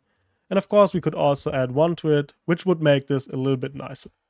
So let's rerun, add gym, add learn, add code. And now let's just display them, and you can see 1 gym, 2 learn, 3 code. And all of this works. And this is how you create a minimalistic to-do app using Python. Let's understand functions in Python. Functions are reusable code that runs when called. Imagine we wanted to print out the username, and maybe we want to say, hey, NPC, it's nice to see you right here. And maybe we want to call this here a couple of times. So maybe for every different user, we want to call this print statement again. So of course, we could also say that this here is an f string, and we have a name right here. And now our name is going to be equal to Jonas. And maybe we want to execute this code a couple of times, for example, and so on. And this here is a super simple example. But you see, even at this point, it's already a little bit of code. And it's always pretty much the same logic. So under those circumstances, we can define the function once, and then only call the function when we want to run the function. To define a function, we use the def keyword right here. So this here defines a function. Next up, we can define a name, and this name is up to us, so this can be anything, but descriptive names might make a little more sense. So I'll call this function greet, for example, because it should greet the user. Now we have those opening and closing brackets, followed by a colon, and after this colon, we define the code that we want to execute within this function. And at the moment, let's say we just want to print hello, for example. So we just greet the user. So this here is the function definition. If I'm now going to run this code, nothing is going to happen because at this point, we only defined the function. We never called the function. So in order to execute the function, we have to call the function. And we can do so by using the function name followed by opening and closing brackets. And let me now execute this code. And you can see we're getting hello in the console. So this works. And if I now want to do the exact same thing again, then I can just copy and paste this line in here a couple of times. And this will execute this function block over and over again. So in this case, for example, 4 times. So I only have to define the function once. And then I can always use it over and over again. And especially if the logic becomes more complex, you can imagine that this here is a lot shorter than writing probably 10 or even hundreds of lines of code over and over again. Now, of course, at this point, it's probably not the most useful thing to do because we just print out hello over and over again. And this is not really flexible. And in order to change that, we can use a parameter. So let me change or delete the name right here. And now we can accept a parameter right here in those brackets. So you define all of the parameters inside of those brackets. You can make up the names yourself. So it could be a name. It could also be this. Doesn't matter. But name is more descriptive, so we use name. And we could also use a couple of different parameters. So age, for example, height, whatever. That's up to us. So you can define as many parameters as you like. And now by defining those parameters right here, you say that you accept them as arguments within those brackets when calling the function. So our name could be Jonas right here, and our age could be 24. Let me delete those ones for now. And at the moment, if I'm going to run this function, we're still only getting hello. Because right here, we're only accepting the parameters, but we're not using them at this point in time. I could, for example, use an f-string, and now I could say hello, name, and now we would already get hello Jonas. You are age, years old. And now let me do this. Hello Jonas, you are 24 years old. So to just sum it up, when using a function, you always use the def keyword to tell Python that you now want to define a function. Then you give this function name, followed by parameters. You say that you will expect those parameters when calling the function later on. So you say, when I call this function, I will pass an argument. And when you define it right here within your function definition, you call this parameter. And when you pass the specific value, it's called an argument. And that's just the language that programmers essentially use. It doesn't really matter for you. So this here is pretty much the exact same. So this here is just a placeholder for the value that you'll pass later on. And it's pretty similar to a variable if you think about it like that. So right here is the variable definition essentially. And this here is the actual value that will pass to this variable. And in programming, we call this variable parameter and the value argument. And now you can just use those parameters within your function definition to, for example, output the name, to output the age, or to do pretty much anything. You could also define a function to calculate the sum. So we could say def sum. We could get a value num1 and a value num2, so 2 numbers.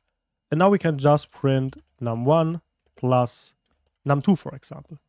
So the logic is up to us. And now I can just call the sum of 10 and 20. Let me run this code. And you can see we're getting 30 in the console. I could also say the sum is colon, comma, like so. And now we would get the sum is 30. And now it's pretty nice about the function that we could just call the sum once again. And we can use different arguments right here. So we could also use 50 and 50. And now we have the sum is 30 and the sum is 100. And I can also call this function once again. Now for maybe puzzle, he's 98 years old or 984, doesn't matter. And now we're getting hello puzzle, you're 984 years old. And that's pretty nice about a function. You define the functionality once, and then you can use it over and over again and adjust it to your needs by passing the actual values. Let's now understand the difference between return and print. Imagine we're having a function, sum for example, and this function sum takes a parameter num1 and a parameter num2. And now we're just going to print num1 plus num2, for example. Let me now call the sum of 10 and 20, and this will output 30 in the console. And you can see we're getting shadow built-in name sum, so I can also use get sum right here, and this should fix the problem. or the warning at least, and we're still getting 30. And at this point in time, we are just saying that we want to print num1 and num2. So we'll print the number and we return none. But maybe we want to do something else with the returned number. And that does not work in this case. So if I, for example, wanted to create a new number that is going to be equal to, for example, 20 plus get sum, and I pass 20 and 20 right here, so this should be 40. This does not really work because we're just printing the number at this point. So I can see this does in fact not work. And under those circumstances, we can also return a value. So return says that we want to send the value back to the caller. So let's return num1 plus num2. And now this here does not throw an error anymore. And we can also print the number right here. And you can see that this here is completely fine because at this point in time, we return the value. So we can use the value for pretty much anything. We could, for example, also just store the value of getSum of 20 and 20 in our number variable right here. And later on, we could create a number1, and that one is going to be equal to 40 plus number. Now I could also say number2 is going to be equal to 60 plus number, for example. And now let me print number1, and let me also print number2. And now we're getting 80 and 60. So returning the value is especially useful if you want to store the value or use the value later on within your code. And oftentimes you want to store the value somewhere. And under those circumstances, you want to use return. So print only outputs the result in a console, whereas return allows you to later on use this result wherever you like. And something that is important about the return keyword, let me also try to print right here, hey guys. And now let me actually just call getSum. So getSum of maybe 20 and 40. And let's remove those print statements as well. And if I'm now going to run this, you can see that we're not getting anything. Let me put this right before the return keyword though. And you can see now we're getting hey guys. So once a function reaches the return keyword, it returns the value and stops executing. So everything that comes after the return keyword will not get executed. And that is something that can be pretty useful under some circumstances. So let me first of all delete all of this. And imagine you want to register a user. So this you could be register, for example, doesn't really matter. And now you could expect a password. And now you could check if not password. So if the password is essentially empty, because if you remember, an empty string is equal to false. So then we will not have a password. And under those circumstances, you could just return, for example. And if we have a password, for example, we could keep execution and we could also check for an email, for example. So if not email, we could also say, let's return. And now we could just have some code right here to create the user essentially. And after we created the user, we could, for example, say, return the user. And of course, we do not have this right here. But this is just a minimalistic example to show you how you can use return, for example, and why it is important. Let's understand default arguments. So imagine we are having the greet function once again, so def greet, and we'll expect to get the name later on. And now we're just going to print an f string that says, hey, name. So we're just going to greet the user. So let's just execute greet. Let me run this, and you can see we're getting this error because we have one missing required positional argument. But maybe we do not want to pass a value right here. And under those circumstances, we can also use predefined values, so default arguments.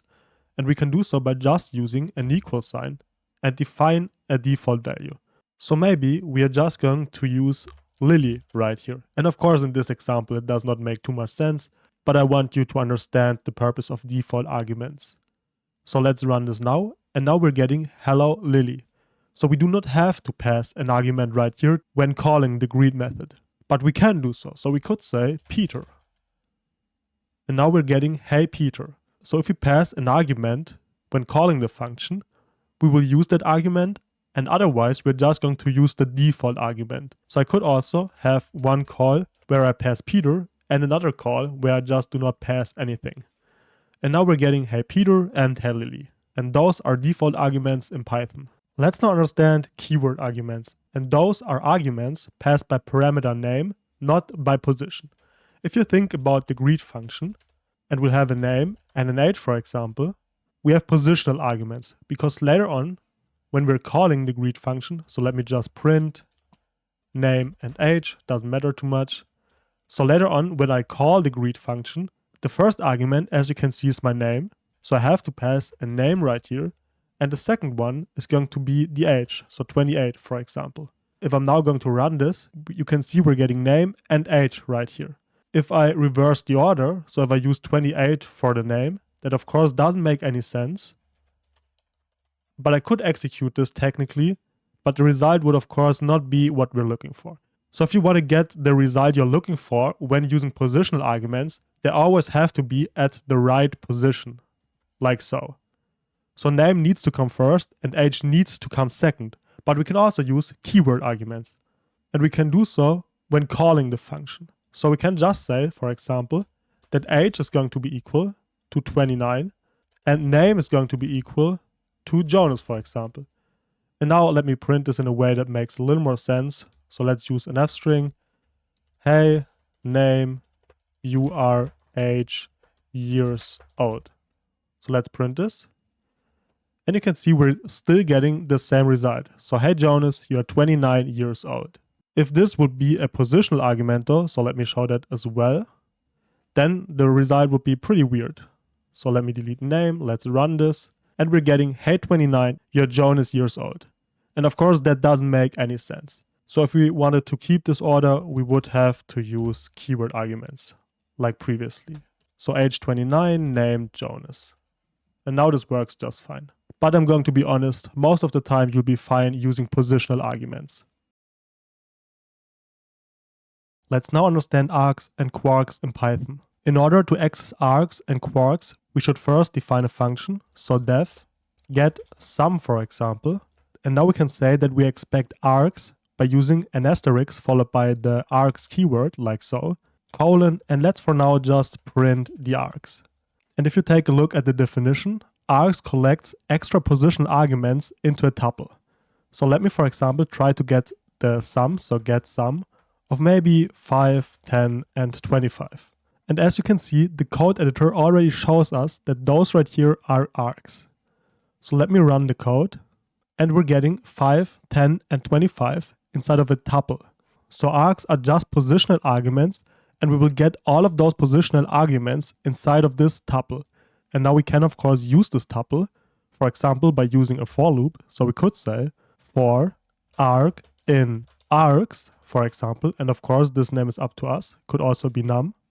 And let's now, for example, create a variable total that will keep track of our sum. So total, let's initialize that one with the value 0. And now we just increment total by num. So total plus equal num. And during the first iteration, num will hold the value 5. So we'll add 5 to total. Second iteration, we'll add 10 to total. And third iteration, we'll add 25 to total. And now instead of args, let's just print total after the for loop. So print total. And now let me just execute this code right here. And you can see we're getting 40. So args allows you to use positional arguments. We can also get kwargs though. So comma, asterisk, asterisk, kwargs. And for now, let's just print our kwargs as well, like so. And let me also just remove all of this right here. So now let me try this. And you can see we get this empty dictionary. So we don't have any values yet. And the reason for this is that you use kwargs to collect extra keyword arguments into a dictionary. So args for positional arguments and kwargs for keyword arguments. So we could, for example, say name equals Jonas. Now we can run this and we have Jonas inside of this dictionary. We could also add an age of 101. Let's do this, and that's what we're getting. And now we can of course also iterate over kwargs. So we can also use a for loop right here. So for value, for example, in kwargs. And since this is a dictionary, we can of course use dot values. So the dot values method right here to get all of the values. Colon. And for now, let's just print the value, for example. Let me execute this code and you can see we're getting Jonas and 101.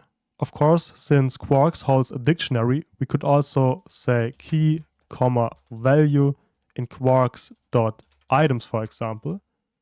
And now I could, for example, print key and value. And when I execute this, we're getting name, Jonas, and age 101. And I'm going to be honest, I've never really used Args and Kwargs, but frameworks oftentimes use them under the hood, so it's good if you at least understand the concept. Let's take a look at scope in Python. And scope in Python starts local, goes to enclosing, global, and built-in. And let's do an example so you really understand how this works. Imagine we are having a variable name, for example, and this name is going to be equal to Jonas. Now let's also define a function, and this function could have the name outer. And inside of this function, let's just define another function, and that one is going to have the name inner. So we have an inner function in the outer function. And within the inner function, let's now also define a new name variable, so name being equal to Jenny, for example. And now let's just print the name right here. And let's also call the inner function right after defining it. So inner right here.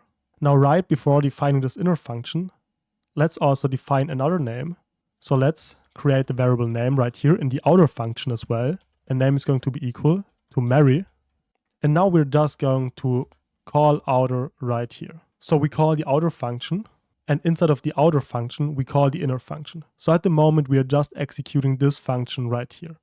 So we're setting the name to Jenny and we're printing the name. But we have the name a couple of times right here.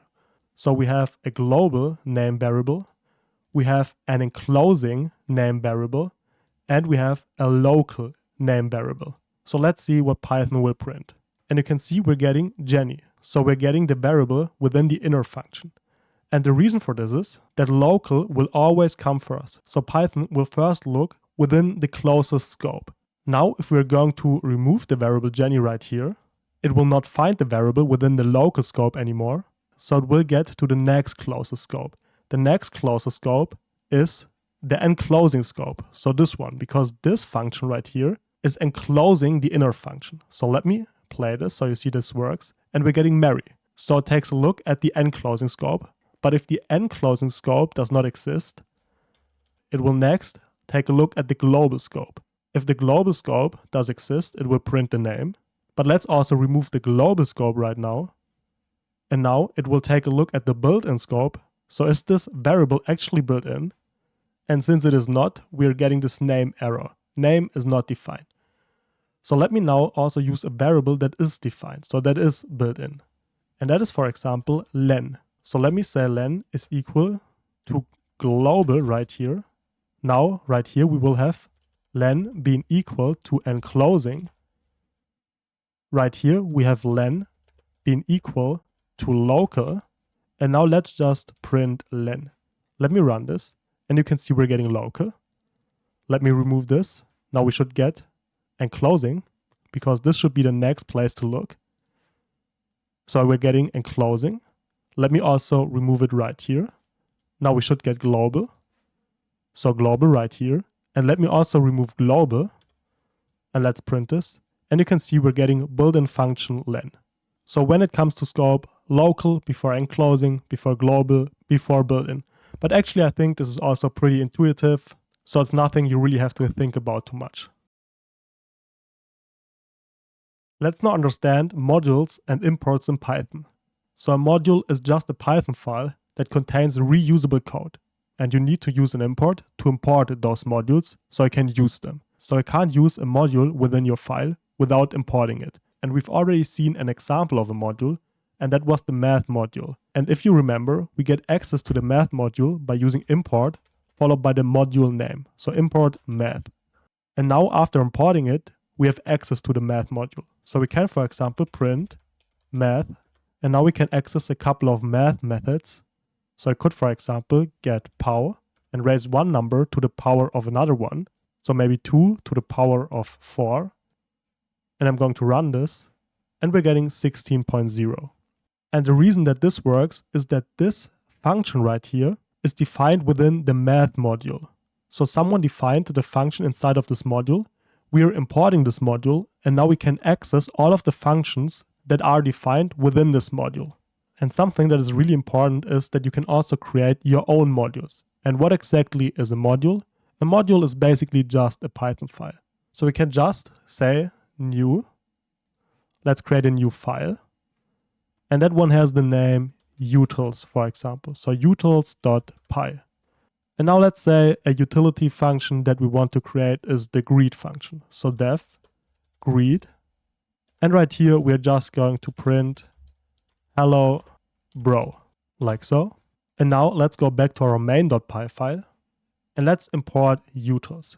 So we can also import this file right here within our main.py by saying import followed by the name. So import utils. And now we can just access this greet function right here by using the module name. So utils.greet, for example. So now we're accessing the greet function from the utils module. I'm going to execute this, and you can see we're getting hello bro in the console. So modules are super useful because you can split your code into separate files and access all of the files within your main file, for example, or pretty much within any other file. And that's of course up to you. And that's especially important for bigger projects because you can imagine once you start writing maybe thousands of lines of codes, you really start to lose track of what is going on if you do not logically split your code across different files. So you could have files for helper functions, you could have files for connecting to a database, you could have files for creating math functions, for example. So that is up to you. And that is all you need to know about modules and imports in Python. Let's understand if Dunder name equals Dunder main. Again, let's imagine that we have another file. So let's create a new file. That file can again have the name utils.py. Let's create that one. And let's again just create a function, and that function could have the name greet. Again, let's just print hello. And now you can see if I'm just going to call the function right here, like so, and I'm going to execute this file, we are printing hello in the console. If I'm now going over to the main.py file and I'm importing my utils and I'm going to execute the code, you can see we're also getting hello in the console. So once we're importing this utils module, we are also executing the entire file. So we're getting access to all of the methods, but we're also executing all of the methods that we're calling within this file. And oftentimes that is something that we do not really want to do. And in order to fix that, we can use if Dunder name equals Dunder main. Let me show you. So let's create an if statement.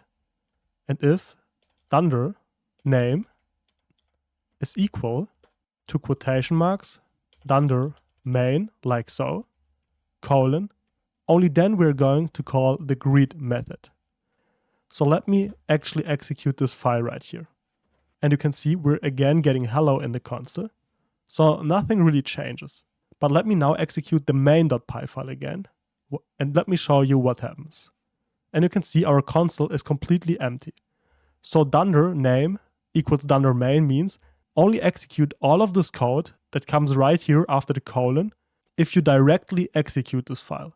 So if the file that we're executing is utils.py, so this file right here, then execute this method right here. If we're calling this utils.py from another file though, so if we're executing our main.py and just importing utils, then do not execute the methods that come after this statement. So in short, if Dunder name equals Dunder main ensures that code only runs when the file is executed directly. Let's get started with our next project. And now I want us to create a calculator module that includes some math operations. And later on, we want to import this module within our main.py file. And actually, of course, we could import that module within every single file, but we'll import it right here. So let's give this a try. Of course, first of all, we need to create a new file. So I say file, new. I want to have a Python file, and the file name is going to be calculator.py, for example. And now within this file, I can create a couple of normal math functions. So for example, def sum. Def sum takes, for example, two values, so a, b, and sum just returns a plus b, for example. Let's keep going. Let's also create def sub. And again, we'll have a, comma, b. And we're just going to return a minus b, like so. Let me also define mul of a, comma, b. And we're just going to return a times b. And again, def div a, comma, b. And we're going to return a divided by b. So I think you get the idea. So now we've created this calculator module. And now we want to use this calculator module within our main.py. So first of all, we need to import this calculator module.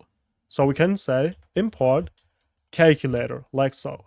And by doing so, we can now access all of the methods of our calculator. So we could, for example, say that our sum, calculated sum, is equal to calculator dot sum, for example. And let's pass 10 and 20 to our calculator.sum method. And now let's print the calculated sum, like so. And you can see we're getting 30 in the console. And of course, we could also get our calculated div, for example, which could be equal to calculator.div. And let's just divide 100 by 10, for example, which should of course be 10. So print calculated div. Let me print this. And we're getting 10.0. But now maybe I also want to do a little bit within my calculator.py file. So maybe I want to use div right here and divide 20 by 2, for example. Let me just print our division. So print of 20 divided by 2. And we're getting 10.0. But if I'm now going to run my main.py, you can see we're also getting 10.0 from this calculator.py. So if I'm going to print from calculator, and actually this here needs to be outside of those brackets, like so. If I'm now going to execute this, we're getting 10.0 from calculator. But if I'm going to execute main.py, I'm also getting 10.0 from calculator. And that's of course not what we want. So I will also say if dunder name is equal to dunder main, only then I want to print div of 20 and 2. And now you can see we're getting from calculator when I execute the calculator.py, but we're not getting from calculator when I only execute our main.py. And that is pretty much all you have to do to create a calculator module with some basic math operations in Python. Let me introduce you to exception handling in Python. Imagine we are having a variable x, and that one is going to be equal to an integer. So let's cast this to an integer, and we'll try to cast ABC to an integer. Let me execute this program, and you can see we're getting value error. Invalid literal for int. So obviously a text cannot be converted to an int. And right here, this here crashes the entire program. So even if I would have a print statement right after, so this here should come right after, you can see that we're never executing this print statement right here. So once we get to this error, the entire program crashes and stops from execution. And in most apps, you of course do not want this. If an error occurs, you want to catch this error and keep executing your program. And in order to define error handling, you use a try block. So try, colon. Right here, after the colon, you define what you want to try. In our case, we want to try to assign this integer to the variable x, or this casted text in this case to the variable x. And if this does not work, then we have to catch an exception. We can do so by using an except block followed by the specific error. So value error in our case. So accept value error.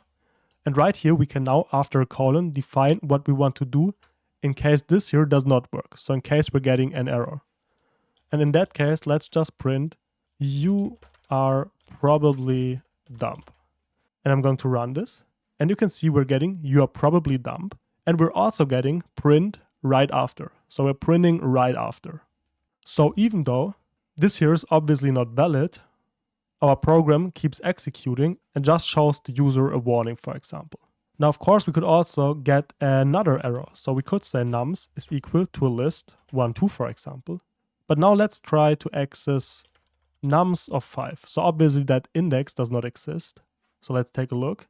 And let's actually also take this and place it right after. Let me execute this.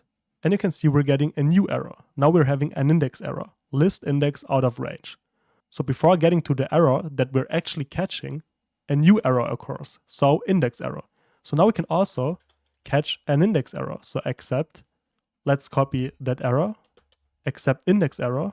Under those circumstances, we probably want to print you are dumb for sure. Now let me execute this, and we're getting you're dumb for sure. So if this here goes wrong, we are catching the index error. If this here goes wrong, we're catching the value error. But now we could of course also divide by 0. So we could also say y is equal to 10 divided by 0. Let me run this.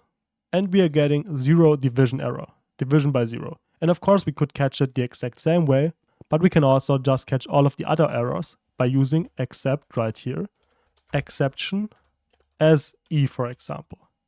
And this here is just going to be an exception object that we can use, for example. So let me show you. We could just print dumb for sure. And now let me execute this, and we're getting dumb for sure. So we're just catching all of the other exceptions. So in our case, division by 0. Of course, we could also catch division by 0 right here, or 0 division error. But this here will just catch every other exception. So every possible exception that could occur. And now let me also print this exception object right here. And you can see we're getting division by 0. So we're getting an error message. So you could, for example, display this error object to the user to give him a little more information. Now after the except blocks, you could also have a finally block. And that finally block will always be executed no matter whether this works or you get an error. So this will always be executed. Let me print, you did it. And let me also remove right after. That's unnecessary for now. And I'm going to execute this, and we're getting you did it. So right after catching this error, we are printing you did it. So we're executing the finally block. And now let me also just remove those errors. So let's, for example, divide 10 by 5. Let's print y, for example, doesn't really matter. And you can see we are getting 2.0, and we're also getting you did it. So finally block will always execute. To sum up, you put all of the code that you try to execute into the try block. You catch all of the exceptions, either by name or as a general exception in the except blocks. And you could add a finally block if you want to do something no matter the outcome. So no matter whether you get an exception or it works. Let's understand how to read and write files and also append to files. In order to understand reading, let's first of all create a new file. So let's go to New, File, and let's create a text file, for example.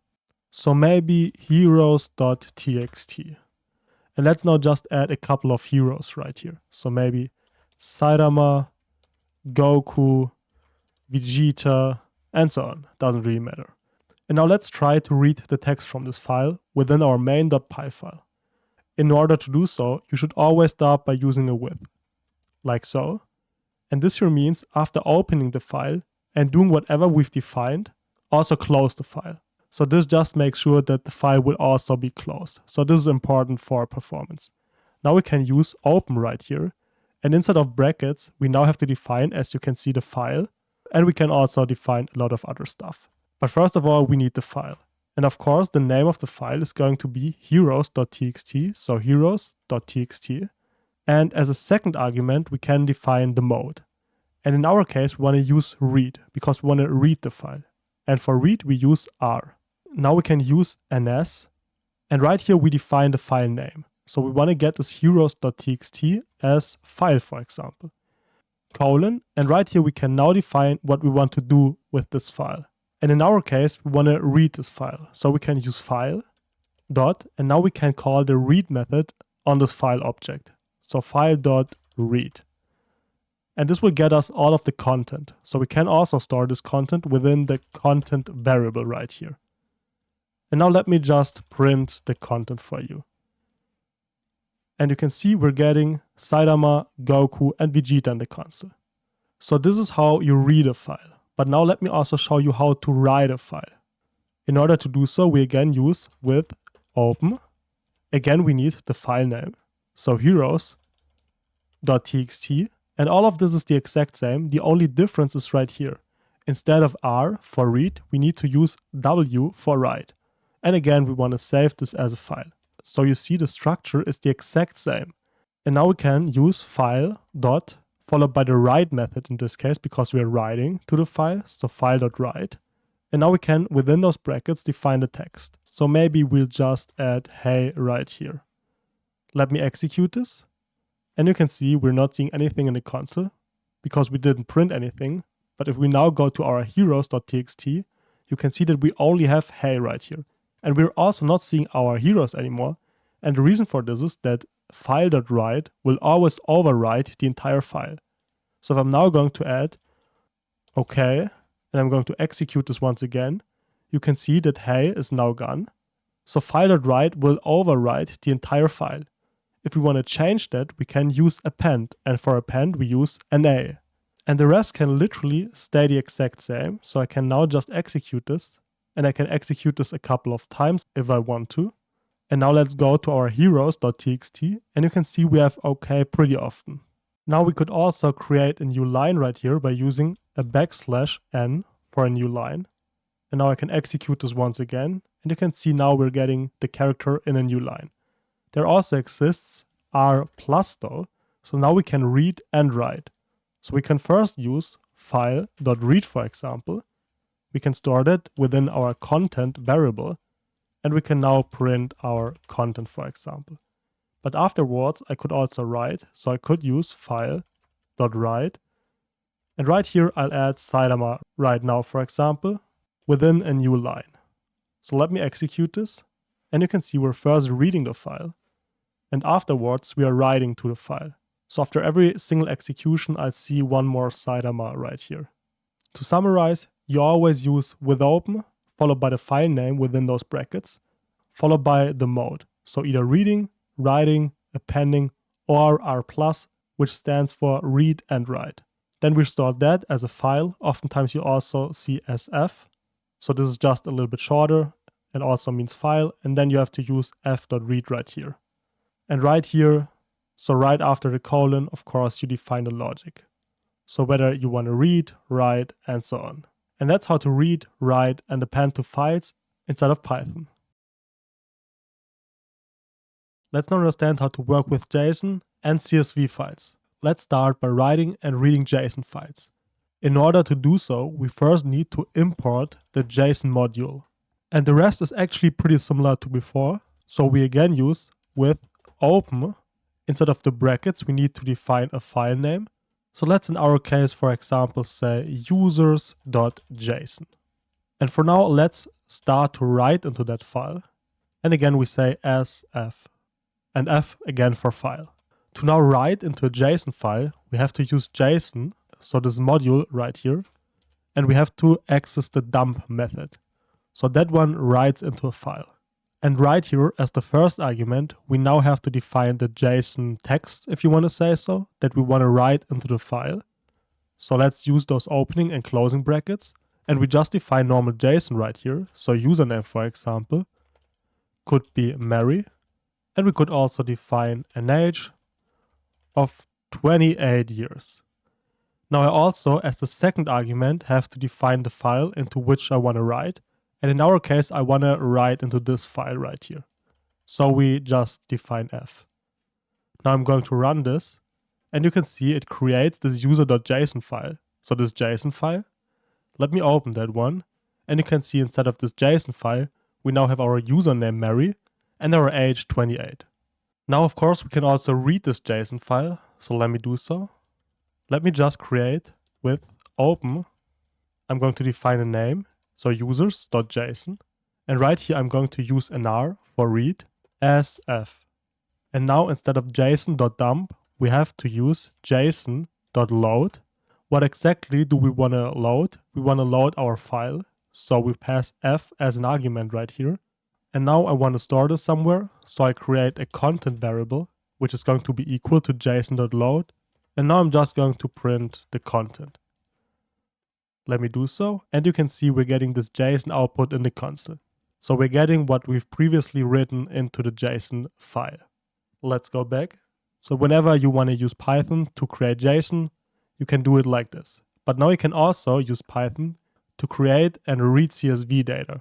And CSV stands for comma separated values. And you often open CSV files using Excel. So we basically have rows and columns. And that's why you also use Excel to open it, because if you think about Excel, Excel also has rows and columns. So CSV works perfectly with Excel. But now let's take a look at how to create it. Again, to create it, we also have to say with open. We have to define a file. Let's just say this is going to be our test.csv file. Let's first write into that CSV file, and again as f, like so. And for a CSV file, we first have to import the CSV library, so import CSV.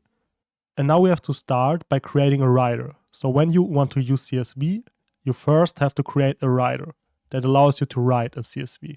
So we say csv.writer to create a writer object, and right here we have to pass our file.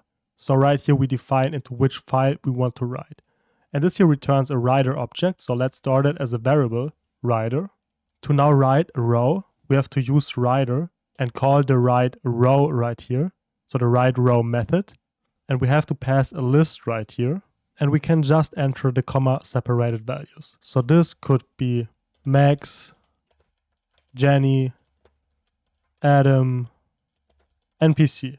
To now write another row, we can also use writer.write row once again, and this will now create the second row, like so. So this here could be Susan, Peter, Wolf, and maybe again Adam, doesn't matter. So now we have 2 rows, and every single row has 4 columns under those circumstances. So Max is the first column, Jenny, Adam, and NPC. But let me just show it to you. So let's execute this code, and you can see this worked. So now we created this test.csv, and we're having those comma separated values. And now let me actually also open that file with Excel. So I'm just going to open this right here. You can see it opens Microsoft Excel, and this is what this looks like in Excel. So we created a first row right here. Every single value is within a column, and we created our second row right here. And again, we have 4 columns, 4 columns. And I think this makes it a little bit easier to visualize what is going on right here. So what we're doing right here. We're just creating rows, and every single comma separates a column. Now we can also read those files within Python. So let me show you. We use with open. We define the file name, test.csv. We're going to read this time. And of course, as always, as f. Now we need to create a reader object. So previously to write, we created a writer object, and now we want to have a reader, so csv.reader, and we pass our f right here. And now we can iterate over this reader, so we can say for, and we will get 1 row for every single iteration. So for row in reader. For now, let's just print row. And you can see we're getting this row right here. That includes Max, Jenny, Adam, and NPC. Then we have an empty row. And then we have Susan, Peter, Wolf, and Adam. And now we could also, within those lists, iterate over the individual values. So we're first iterating over the rows. And now we can also, within this for loop, iterate over the columns. So we have a for loop inside of a for loop. So for column in row, print column. And you can see we're getting all of the individual values. So how does this work? We are first iterating over the first row. So during the first iteration, we hold this row that includes all of those values. So we have all of those values inside of a list. Now, for this row, we again iterate over every single element inside of this list. And for the first iteration, this inner loop will hold Max. We're going to print Max. We then go to the beginning. Second iteration, this column holds Jenny, we print Jenny. Third iteration, this inner loop holds Adam, we print Adam. And the last iteration, inner loop holds NPC and prints NPC. Once this inner loop cannot find another element anymore, we break out of this loop and we go back to the outer for loop. The outer for loop now includes the second row and will therefore hold another list that includes all of those values, so Susan, Peter, Wolf, and Adam, and go on to the inner loop. For the inner loop, we again have now Susan for the first value, because that's the first element in the new list. We'll print Susan, go back to element 2, Peter, 3, Wolf, and the last one, Adam. It will break out of the loop, go back to this loop. We do not have another row, so we'll also break out of the outer loop and we go on. And of course, since we do not have any code afterwards, the program is essentially done. So that is how a for loop inside of a for loop works. And of course, you could also have a for loop inside of a for loop inside of a for loop. So you can stack as many for loops as you like, but of course this also gets a little bit confusing. But this is how you read and write JSON data and CSV data. Let's now create a to-do app similar to the previous one, but the difference right here is that we want to be able to save and load the to-dos in a to-do file. And the file could be a JSON file. Of course, you can also use a text file, but that's up to you. So let's first of all start by being able to add to-dos, delete to-dos, and show to-dos. So let's create a variable is running, for example, that will check whether our app is running or not. And by default, it is going to be true. We also want to store our to-dos somewhere, so let's create a goals list, and that one is empty by default. Now we'll execute our program as long as is running is true. So while is running is true, we're going to execute the program. And we'll always start by asking the user whether he wants to add, delete, or show the to-dos. So operation is going to be equal to an input, and we'll ask the user if he wants to add, delete, or show to-dos, like so. And he can enter A for add, D for delete, and S for show. And again, this is pretty similar to our previous project. If our operation is going to be equal to an A, then we want to add a to-do to this list or a goal to this list. So goal is equal to input add a goal, like so. And now we just want to append this goal to our goals list. So goals.append, and we'll append our goal to the goals list. Elif, so if our operation is going to be equal to D, for example, then we want to delete a goal. So goal is now equal to input delete a goal, like so. And now we're going to say goals dot remove, and we want to remove the goal. Elif, we're entering S, we want to show our to-dos. So elif operation is equal to S, like so. Then we just want to print all of the goals. And in order to do so, we can use a for loop. So for, and again, let's get the index and let's get the goal.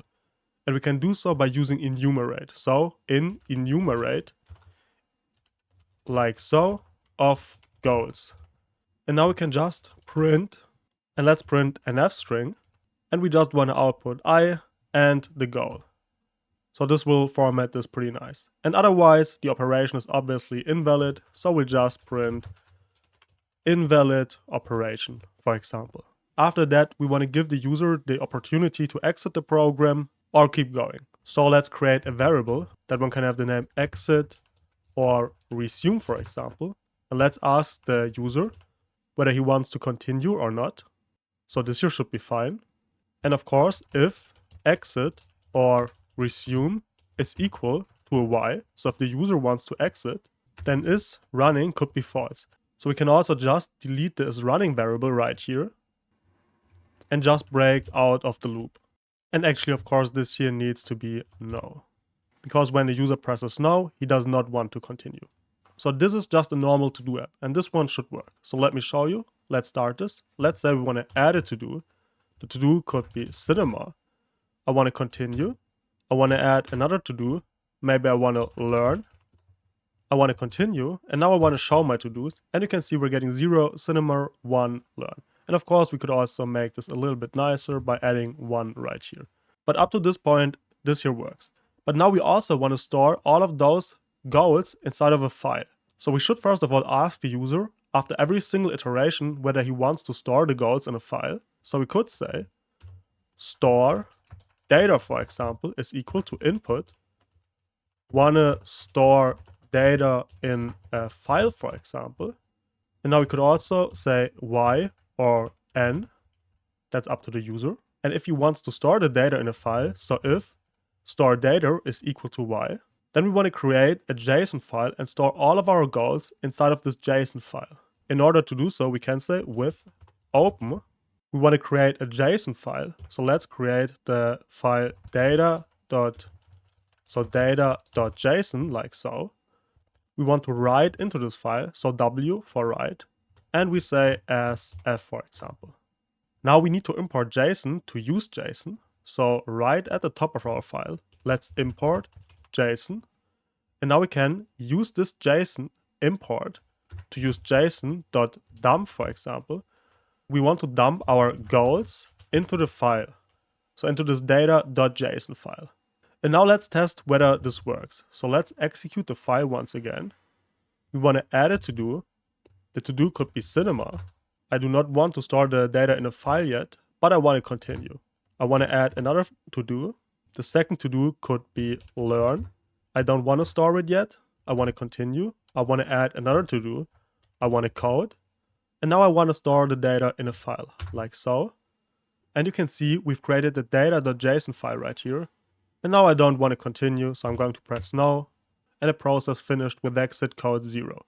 So let me close this. Let's go to our data.json file. And you can see we have this code right here. Or actually just this data.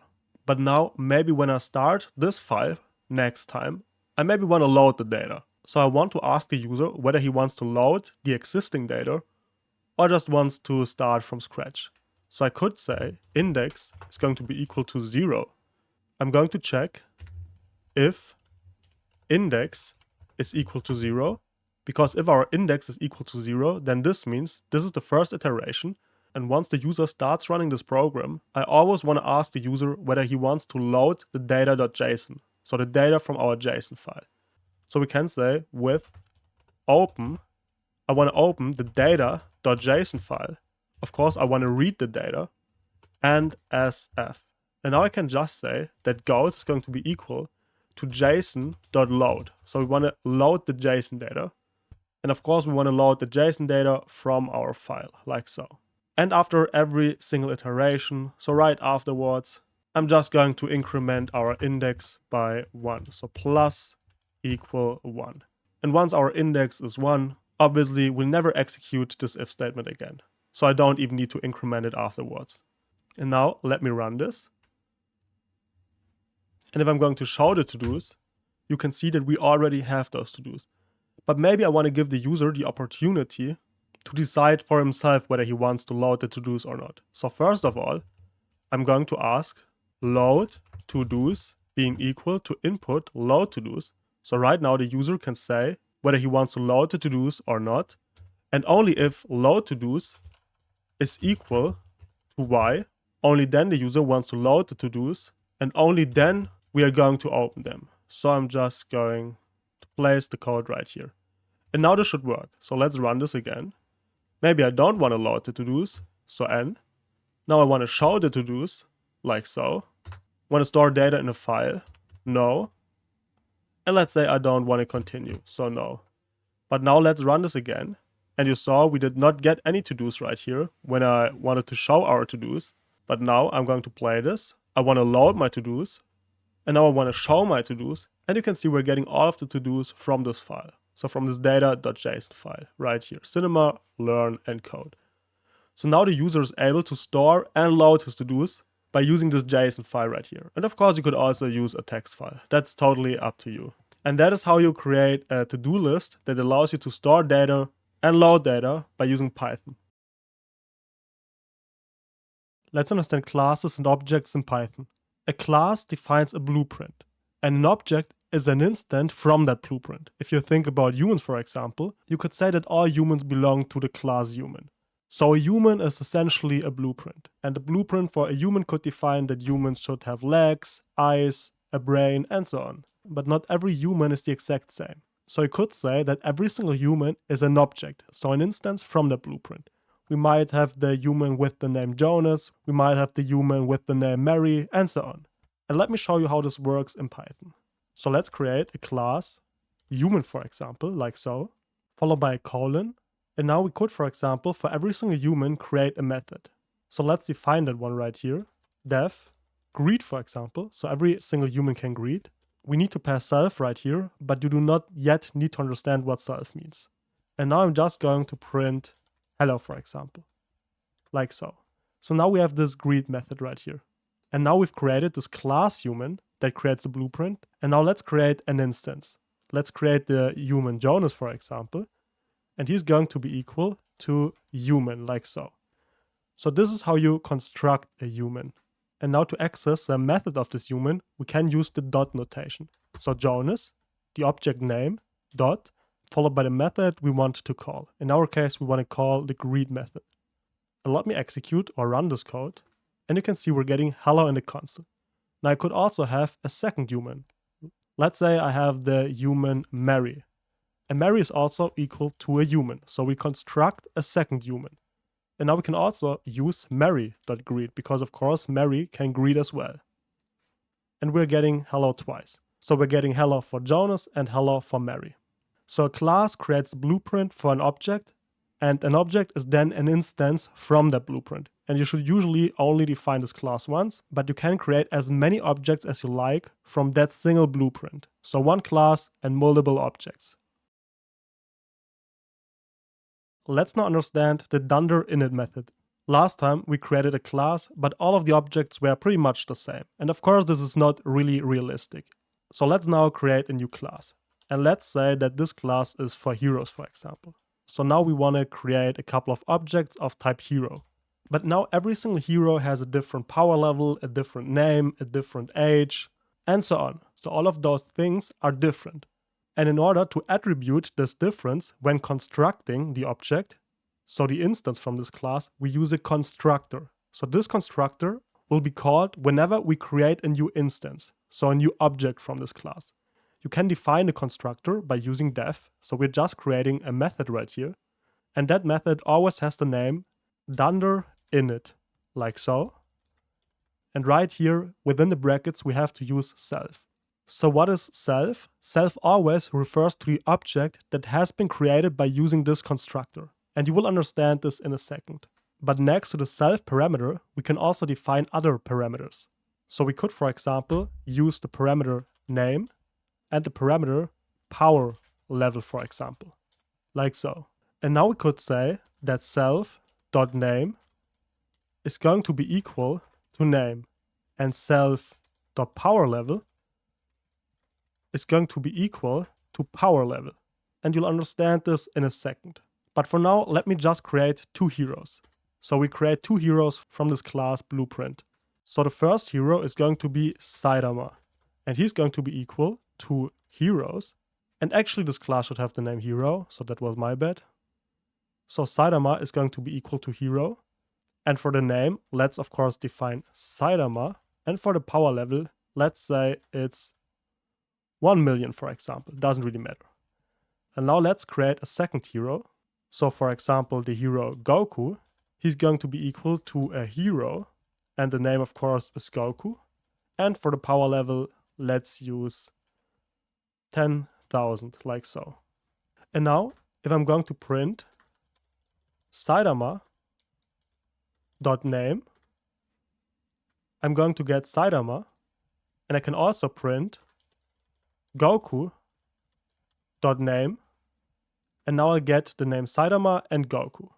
And I can of course also print the power level right here for both of those instances, and we get the power levels.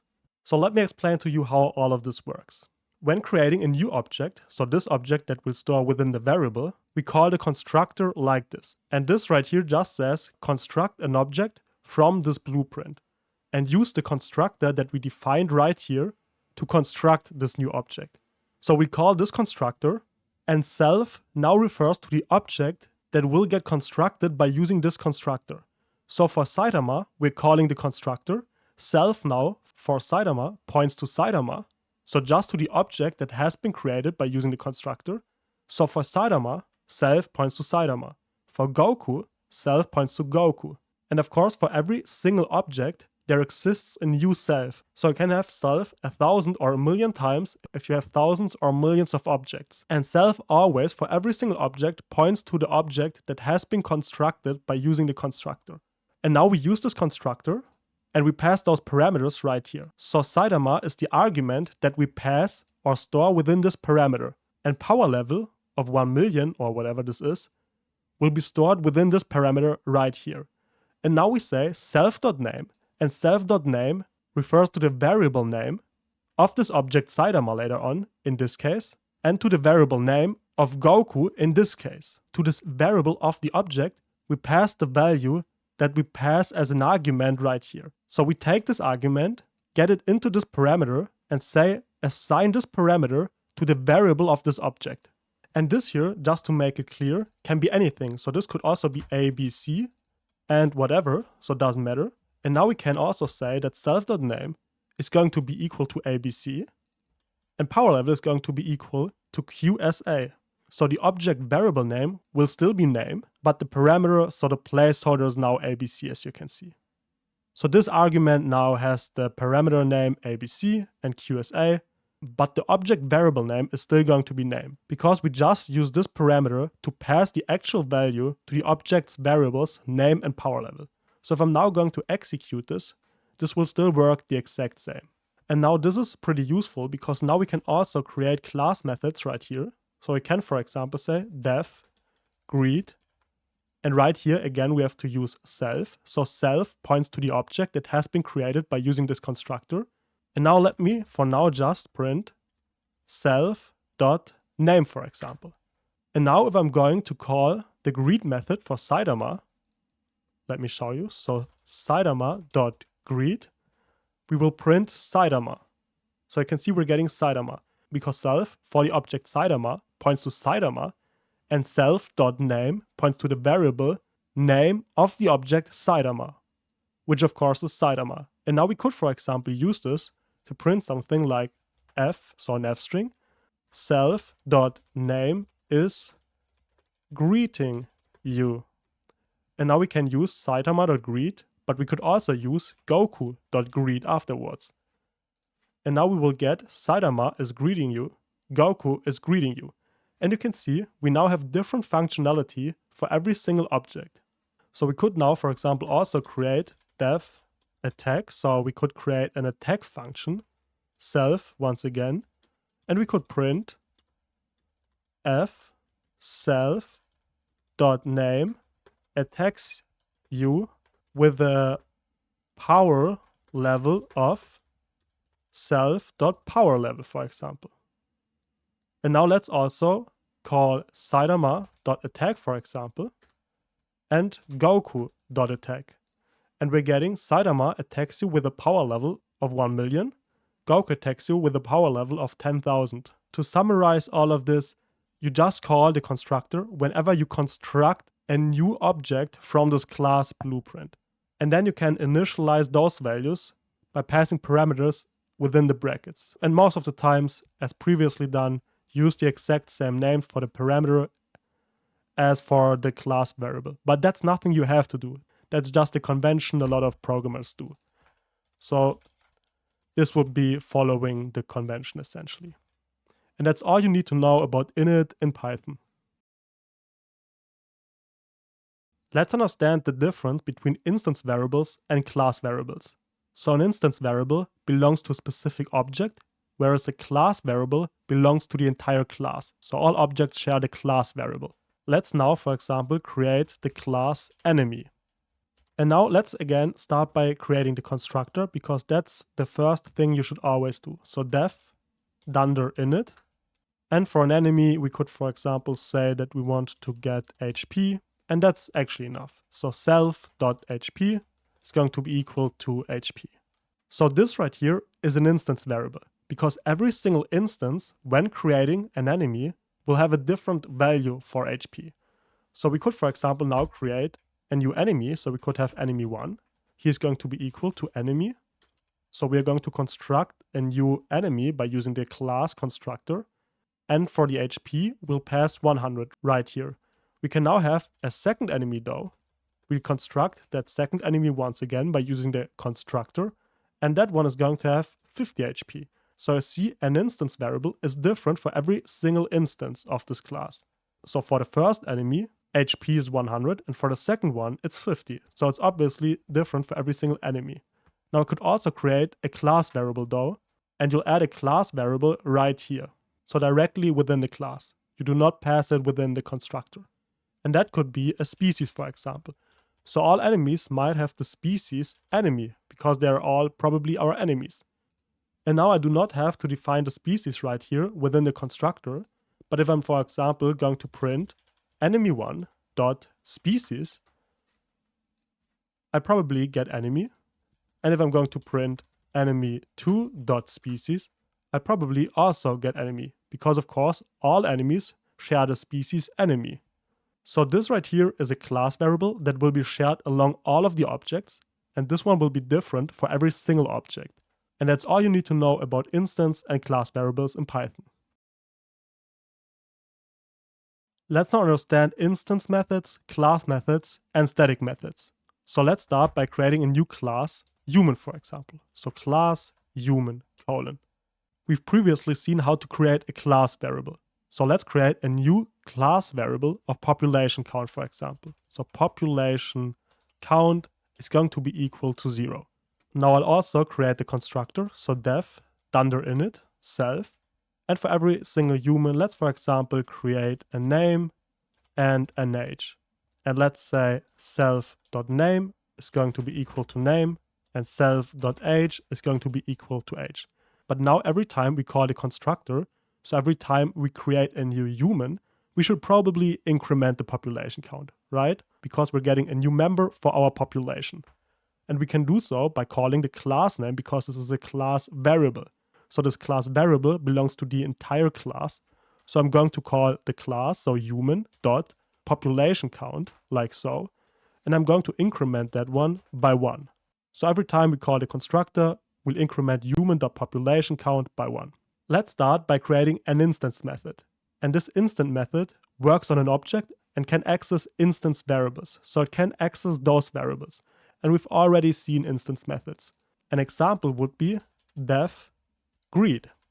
And by using self right here, we can access all of the instance variables. So name, age, and so on. And we could, for example, just print f hello self.name. So we're just greeting ourselves. But I mean, why not? Now let's create a human, for example. So let's create human1. He's going to have a name, for example, of Jonas and an age of 25. Let's create a second human, and he's going to have a name of Gabak and an age of 28. And now if we are going to call human1.greet, we're getting hello Jonas, and for human2.greet, we're going to get hello Gabak. So as you can see, by using an instant method, we can access all of the instance variables right here, and we can do stuff like this. Now within an instance method, it's not really possible to access the population count right here, for example, so a class variable. In order to do something like that, we should use a class method. So a class method works on the class and can access class variables. How can we create a class variable? Let me show you. We can again define a function, and that one could have the name getPopulationCount, for example, like so. And right here, we are not going to use self, but we're going to use CLS. And if we want to use a class method, we also have to declare it right here. So we should use anet, and right now we should say class method. So we have to define this, or we have to mark this as a class method. And now I could, for example, print cls.populationCount. So by using CLS, I can access all of the class variables right here. And now I could, for example, just print cls.populationCount. And now I can access this class method by using the class name, so human in our case, dot, followed by getPopulationCount. So by this class method right here. Let's run this. And you can see we're getting 2, because at the moment we have 2 humans. Let me now just create 2 more humans. So I'm going to copy those lines right here. And this one will be human 3 and this will be human 4. Actually, names don't really matter in this case. Let me just show you that we now get 4. So this class variable now keeps track of the population count, and we can output that one by using a class method. So by using a class method, you have access to class variables. And now there also exists a static method. And that one is an independent utility method that can't really access anything. So why would you even want to use that one? Let me show you an example. Imagine we wanted to verify the age, for example, of a person. We can do so by saying def is adult, for example, and that method should just accept an age and should output whether the person is older than 18 or not. And if we want to use a static method, we have to declare it right here as a static method, like so. And now we can use an if condition, for example. So we can say if age is greater or equal to 18, then we want to print you are an adult. And now we can just use the static class method on the class. So again, human dot, and now we can use isAdult right here, and we have to pass an argument right here, and in our case the age. So let's use 21, for example. I'm going to print this, and we're getting you are an adult. We can also pass 17, and now we're not getting anything. But we could of course fix that, so we could also say else print you are a little kid. Let me execute this, and we're getting you are a little kid. So you can use a static method if you just want to create an independent utility method. So something like checking age, for example. But most of the times you'll especially use instance methods and class methods. Let's understand encapsulation and naming conventions. In order to understand that, let's again create a class, and that class could have the name person again. We again create our Dunder Init constructor, like so, and let's also define a name for the person. So self.name is going to be equal to name. But now let's imagine that we only want to use self.name to greet the user. So def greet, for example, and let's print hello self.name, and of course we need to use an f string, so f right here. And now let me create an object, so an instance of the class person. Human1 is going to be equal to person, name is going to be Jonas. Now I call human1.greet, and I'm going to run this. And you can see we're getting hello Jonas. And now encapsulation means that we want to hide internal details of a class. So the name right here is an internal detail. And no one actually really needs to access self.name. For example, we only want to give the user access to this greet method, so we only need this greet method to greet the user. But we do not need this name anywhere else. And we also do not want users to access this variable anywhere else. But at the moment, we could actually just say human1.name, and we could print this out right here.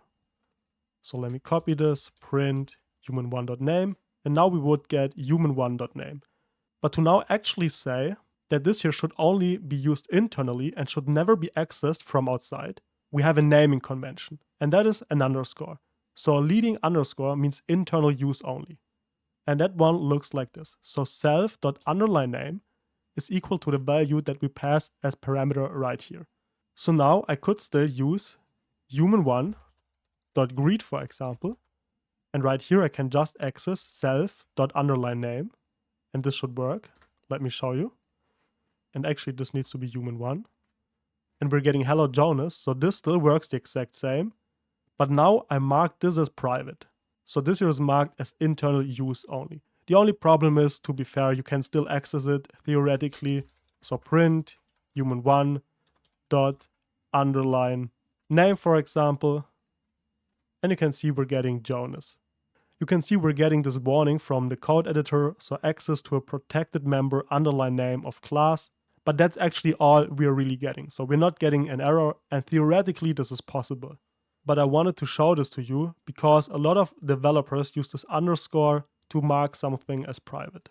So to summarize, encapsulation means you want to hide all of the unnecessary internal details from outside. So things like names should not be accessed from outside. And to mark them, you just have the naming convention of using a leading underscore. And that's all you need to know about naming conventions and encapsulation in Python.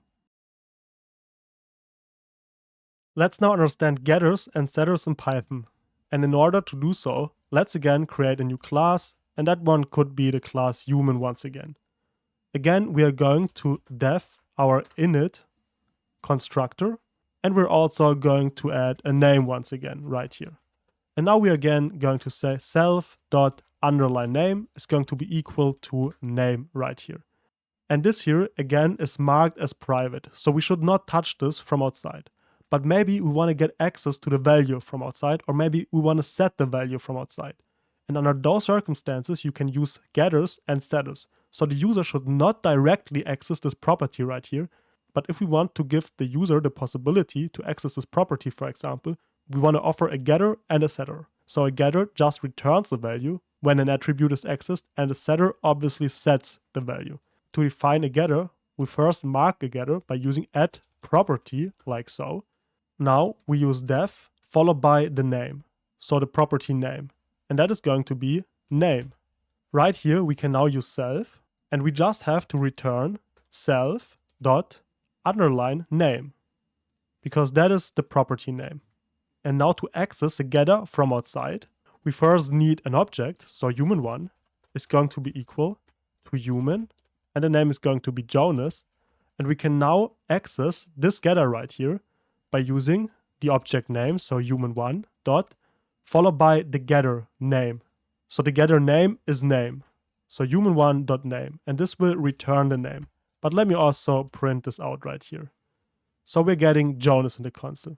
So getter will get us the name if we are calling the getter, and you can just call the getter by using the object name followed by a dot followed by the getter name.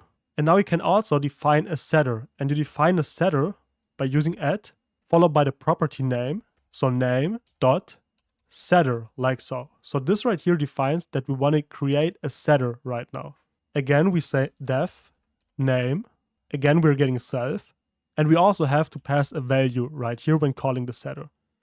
And now we can, for example, just say self dot underline name is going to be equal to the value that we pass to the setter when calling it. To now access the setter, I again have to call the object, so human1, followed by the setter name. The setter name is name, so human1.name, and now we can just set the value by using or by assigning it by using an equal sign. So the new name could be Lisa, for example. So by doing so, we're accessing the setter and setting the name. And you can see now in the console we're getting Lisa, because we've previously set the name to Lisa. So what is even the point of the setter? Of course, like this, it doesn't make too much sense. But now we could also verify the value, for example. Or we could check whether the input the user enters is correct. So we could, for example, do if value. So if a value exists and the value is not empty, only then we're going to set self.name to value. So now this here still works. But if I'm going to do this right here, so if I'm going to pass an empty string, then we're still having Jonas, because this setter will not set the value if the value is empty.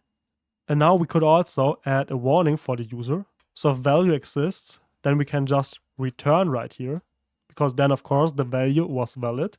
But if no value exists, then we're going to get to this part, and we can just print "you are an idiot," like so.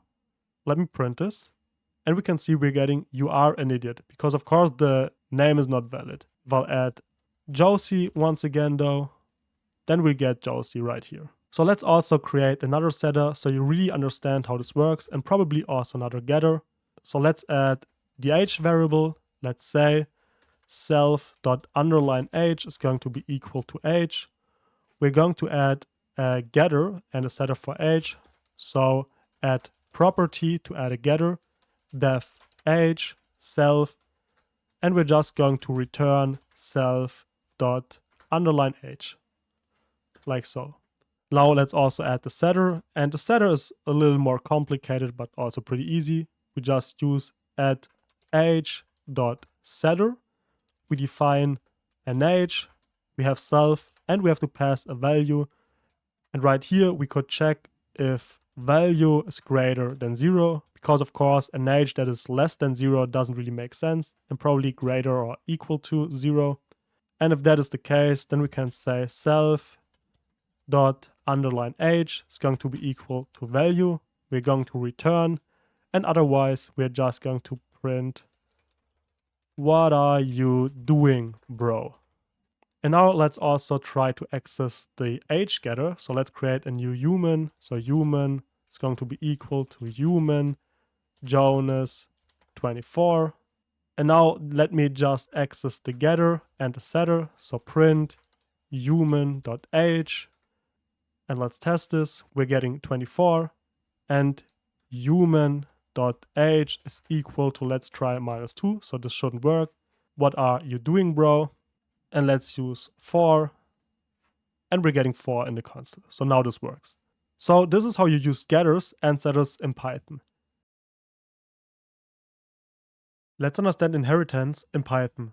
Inheritance means that a class can reuse and extend behavior from another class. So let me show you. Imagine we're having the class human, for example. And let's start by using the constructor, so def dunder init. And every human has a name and an age, for example. So self._name is going to be equal to name, self._age is going to be equal to age. And now let's imagine that every single human can talk, for example. So let's use def talk like so. And let's just return an f string that says self.name or _name is talking to you. And now, of course, I could create an instance of this class human. So I could create the human1, which is going to be equal to human. And for the name, we could initialize that instance with the name Jonas and the age of 28. But now imagine we wanted to create a class hero. So we want to be able to create heroes. But actually a hero is also a human. So a hero will also have a name, he will have an age, and he will also be able to talk. So just implementing the exact same code over and over again would be kinda repetitive. And we can fix this by using inheritance. Let me show you. We are first going to create a class hero, and now we need opening and closing brackets, and the class hero should inherit from the class human. So we just define human right here, and the rest stays pretty much the exact same. And for now, let me just pass. Now I also want to create a hero, so I'm going to create a hero, and let's actually just say hero and human. So hero is going to be equal to hero, and the name is going to be equal to Saitama, and the age is going to be 25. So as you can see, even though we did not use the constructor right here for our class hero, since we are inheriting from human, we are automatically calling the human constructor for the class hero as well, and therefore initializing our hero, who is also a human, with the values Saitama and age 25. And now our human is going to be able to talk like so, and our hero is also going to be able to talk. Now we also need to print this because we're just returning it within the method. So print hero.talk. And you can see we're getting Jonas is talking to you and Saitama is talking to you. So when using inheritance, the class who inherits from the other class basically has access to all of the attributes and methods the class it inherits from defines. And this class is what you call the child, and this is what you call the parent, because the child inherits from the parent. In our case, the hero inherits from the human.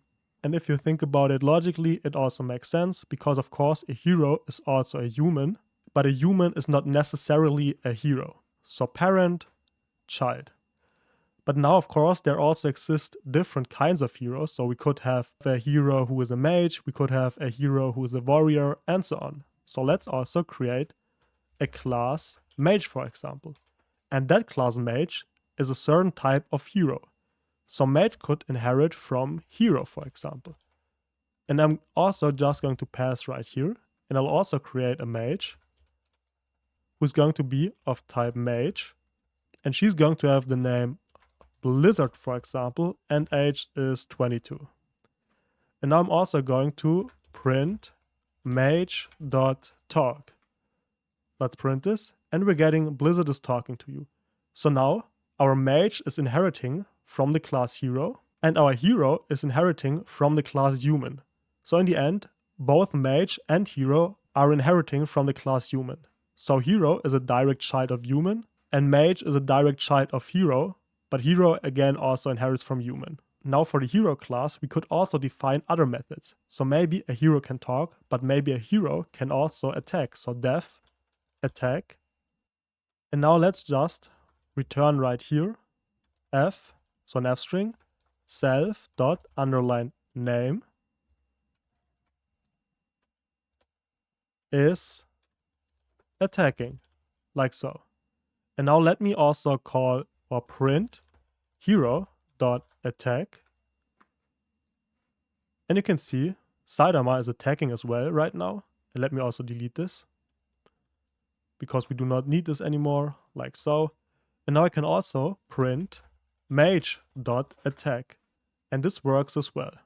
So Blizzard is attacking, Saitama is attacking. If I would now print human.attack though, that will not work, because of course our human is not inheriting from our hero. So again, our human is not a hero, our hero is a human though. So it only works this way around. Only the class who inherits from the parent class will have access to all of the methods and properties of the parent class.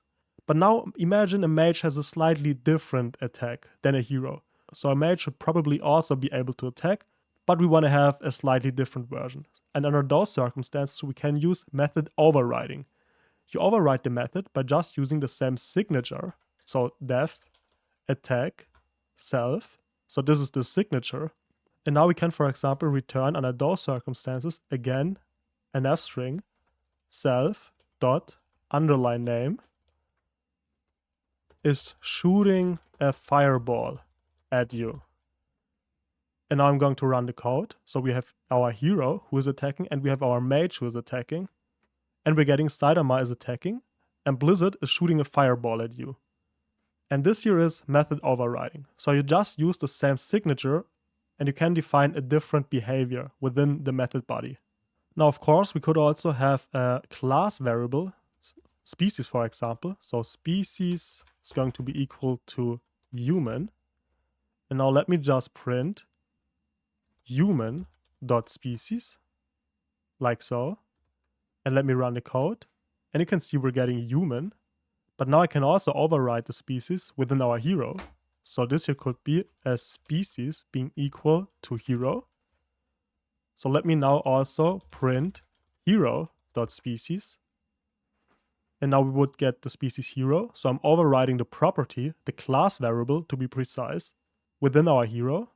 And now I can of course also override that class variable within our mage. So species is equal to mage. And I'm actually just going to print mage.species as well. And you can see this works. Let me also show you how this works when we use a population count. So let's use population count being equal to 0.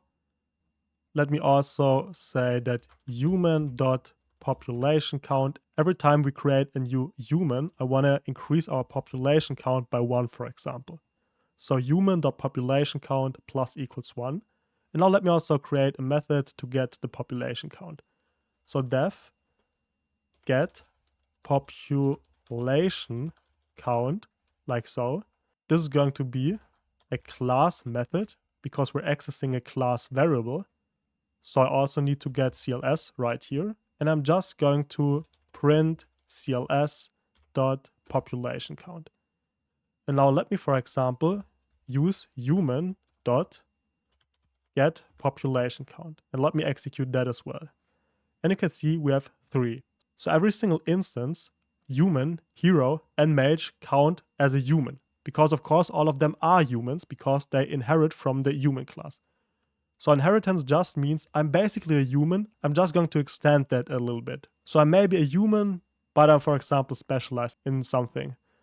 And another example would be an animal. So you have all kinds of animals, and all kinds of animals are similar in certain aspects. So all of them are an animal, for example. All of them might have a brain. So I can create a general blueprint for all animals, and then you can attribute the differences between the individual animals by using inheritance. So by creating a subclass, for example. So for example, a subclass dog, a subclass cat, and so on, that inherits the general behavior of an animal, but extends this behavior by adding things that might be typical for that kind of animal, for example. So I hope you get the idea. So to sum up, inheritance just means that a class can reuse and extend behavior from another class. Let's now take a look at super. And I also want to show you another example of inheritance. Imagine we're having the class animal right here. And let's also start by creating the constructor. So def dunder init. And every single animal will have a name and an age, for example. So self._name is going to be equal to name, and self._age is going to be equal to age. Now every single animal should be able to move, so def move, like so. And right here, let's for example now just print an f string that says self._name is moving, for example. And now let's also create another class that inherits from animal. So class line, for example, inherits from the class animal. And now for a line, we maybe also want to add a byte force. So we also want to create a new constructor for our line. So def dunder init. And now for our line, we of course also need to define a name, an age, but we also want to use a byte force. But our parent constructor, so the animal constructor, also expects to get a name and an age. So we somehow now need to call the animal constructor within our line constructor. And we should first pass our name and age to the parent constructor, so to the animal constructor, before initializing the byte force. We can do so by using super. So super calls methods from the parent class inside the child class. So I can use super right here, dot dunder init. And as you can see, the code editor already shows us that we're calling the animal constructor and we need to pass name and age to the animal constructor, so to the parent constructor. Name is going to be the name that we'll pass as a parameter to our line constructor later on, so name. And age is going to be the age that we'll pass to our line constructor later on. And now I can afterwards also initialize self._byte force, for example, which is going to be equal to byte force. So let me now just create a new line and a new animal. So let's say animal is going to be equal to animal, name is going to be whoop, and the age is going to be 4. Now I can also create a line afterwards. So let me create a line, and that one is going to be equal to a line. As the first one, we have to pass the name, so maybe Hamza. Second one is going to be the age, so maybe 11 years old. And the byte force is maybe 7000, like so. And now we have those two objects, so an animal instance that only needs 2 arguments and the line instance that has 3 arguments. But now a line can also move, and maybe a line should have a little more output than just this print statement. So let me create def move self, and you can see we're essentially overriding this method right now. But now we can also, by using super, call a method from the parent, for example. So we could use super right here, brackets, dot, and now we could, for example, call the move method right here. And if I'm now going to call line dot move, for example, you can see we're just getting Hamza is moving because our line has the name Hamza and he's moving. But now I could also add something else. So I could also print he is super fast. And now I'm getting Hamza's moving, he's super fast. If I'm now going to call the animal.move method though, let me show you, animal.move, we're only getting whoop is moving and we're not getting he's super fast. So we're just calling the parent move method, so the animal move method, by using super.move. And afterwards we also added this print statement for the line. So by using super, we're able to extend the behavior of the parent class. And you especially oftentimes use it to call the parent constructor and then add a couple more properties for the child. Let's also create a cat, so you'll see that once again. So class cat inherits from animal, like so. Def dunder init self. A class will also have a name parameter, an age, and maybe a jump height. So now again we have to call the parent constructor by using super dot init, like so. We pass a name, an age, and that should be it. And self dot underline jump underline height is going to be equal to our jump height. And now I can also extend the move method for the cat. So let's say def move, and we're going to call super dot move. So we'll also call the parent move method right here. And now we can also say print, but she is jumping from time to time with a jump height of self. Let's actually turn this to an f string. So self.underline jump height, like so. And now let me also create a new cat. So cat is going to be equal to cat name is Peter, age is 4, and for the jump height, let's actually use 200. And now I'm going to call cat.move as well. And now you will see, for the normal animal, we just get whoop is moving. For the lion, we get Hamza is moving, he's super fast. And for the cat, we'll get Peter is moving, but she's jumping from time to time with a jump height of 200. So to summarize, by using super, you can call methods from the parent class inside the child class. And those methods can be the init method or just normal methods. So that is up to you. Let's take a look at polymorphism. The word comes from the Greek words poly and morph. And poly means many and morph change or form. So many forms. And let me show you what this means. So let's, for example, create a class car. We'll use a basic constructor. So def dunder init. And every single car should have a speed, for example. So speed. And we're going to say that self.underline speed is going to be equal to speed. And now every single car can drive. So def drive self. And we're just going to return a nav string that says the car is driving at a speed of self.underline speed, kilometers per hour, like so. But now let's also create a sports car, for example. So class sports car inherits from car. And let's actually just override the drive method. So def drive self. And let's actually just return the car is super fast. And now I'm actually also going to create another class. So maybe I'm going to create a Bobby car that inherits from car. And I'm going to define the drive method that also has self. And I'm just going to return this car is barely driving. And now I create one car for every single class. So I create a normal car that is going to be equal to car. Speed is going to be 100. I create a sports car that is going to be equal to a sports car. Speed is going to be 400. And I create a Bobby car that is going to be equal to Bobby car, and speed is going to be 4. And now I'm going to call the drive method for every single car.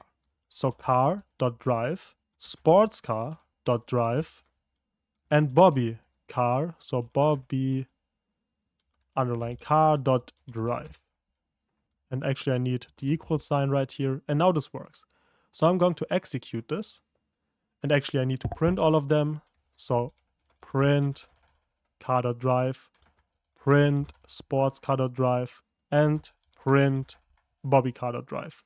And now we're getting the car is driving at a speed of 100 kilometers per hour. The car is super fast, and this car is barely driving. And that is basically all that polymorphism is. So all of those ones are cars, but we're having many forms for the drive method. So we have this form of driving, we have this form of driving, and we also have this form of driving. So the form of driving is slightly different for every single car. So polymorphism, many forms. And actually, in my opinion, this is a super basic and intuitive concept, but a lot of programmers value this a lot. So I thought that it's important to at least mention it within this course, even though you'll probably do this by default and you do not really have to think about it too much. Let's understand duck typing in Python. Let's first of all, in order to understand that, create a class duck, and we'll define a class variable wings. And a duck has 2 wings. Now we'll also define a method, so def speak, for example, and we're just going to print quark, like so. But now let's also create a person. So class person, and let's actually say that this person also has wings and the person has 2 wings as well. And now our person can speak as well, and we're just going to print quark as well. And this right here is what you call duck typing. So an object is used based on what it can do, not what it is. So you basically say, if it looks like a duck and behaves like a duck, it is a duck. And of course, since our duck looks like a duck, behaves like a duck, it is a duck, But our person also looks like a duck, behaves like a duck, so in Python we also say it is a duck. And that's basically all that duck typing is. And it's also a concept that a lot of people speak about. It's, in my opinion, not that important, because I personally think that this here doesn't really make too much sense. If you have a duck, why wouldn't you just name it duck? But since you might hear about it, I thought I might just introduce it to you very quick. Let's understand Dunder methods in Python. Dunder methods are methods Python calls automatically. And important ones are Dunder Init, Dunder String, Dunder Eq, and Dunder Length. So let me show you. Let's create the class Hero, for example. And the first Dunder method that you already know is Dunder Init. And we've previously used it a lot already. So def Dunder Init self. And now for a hero, we can, for example, pass a name.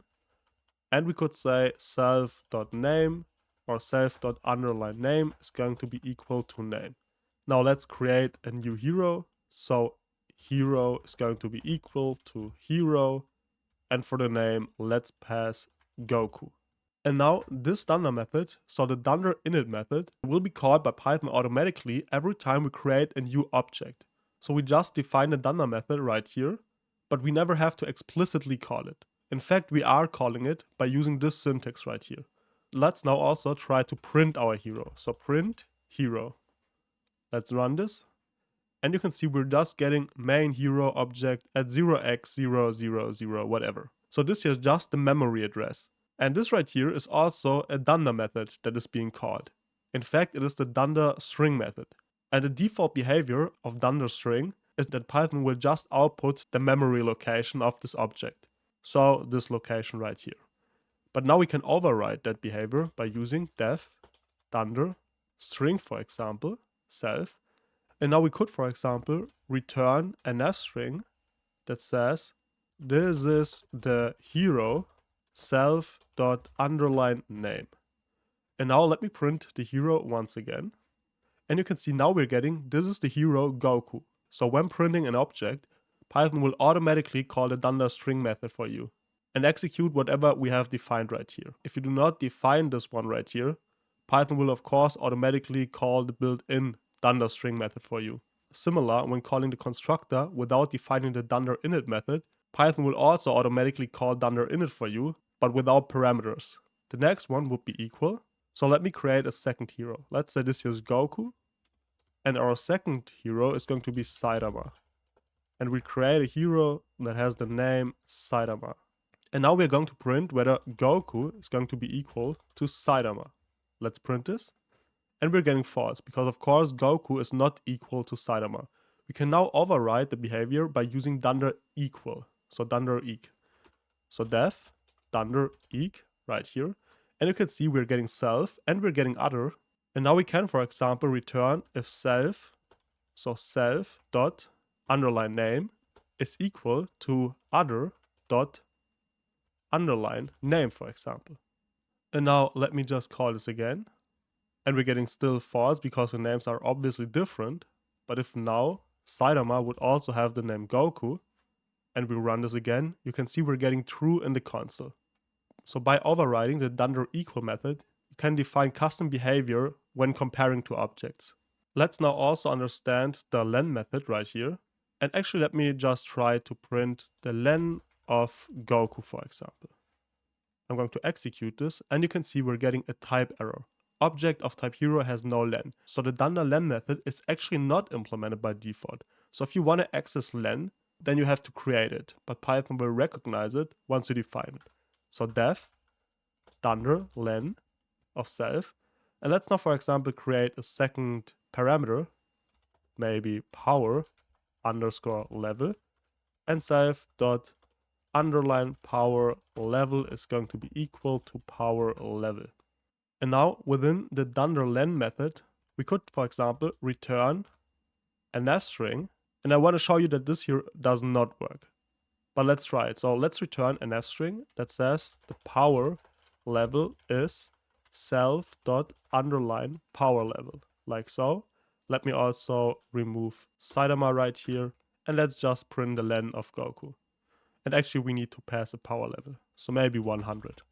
Let's execute this. And you can see string object cannot be interpreted as an integer. So when using len, you always have to return an integer, so a number. So if we want to return something, we should just return self.powerLevel. Let's also remove that one and let's execute this. And you can see we're just getting 100 in the console. And I'm going to be honest, I never really used the len method, but maybe under some circumstances you want to use it. So to summarize, a Dunder method is just a method that Python calls automatically when you do a certain thing, like checking for equality, creating a new object, trying to print out the object, and so on. And the most important ones are init, string, equality. And probably you want to use len from time to time. Let's understand Dataclass in Python. And Dataclass automatically generates common methods like dunder init, dunder equal, and so on. So let me show you. Let's create a new class, food for example. And now we want to mark this class as a data class. In order to do so, we first have to say from data classes import data class, like so. And now we can mark our class food as a data class by using data class, like so. So now this here is a data class. And now, as already mentioned, the data class will automatically generate common methods like dunder init. So defining object properties for a data class is super easy. Maybe a certain food has a certain amount of calories, so I can define calories like so, and say that this here is of type int, for example. We might also have a food name, so name, that one could be of type string.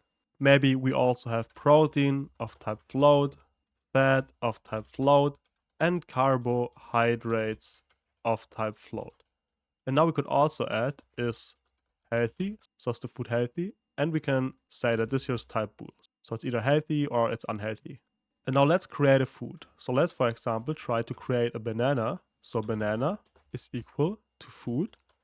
And you can see, even though we did not define a constructor, it already shows you that we have to pass a name of type string, calories of type int, and so on. So it automatically created the constructor for us.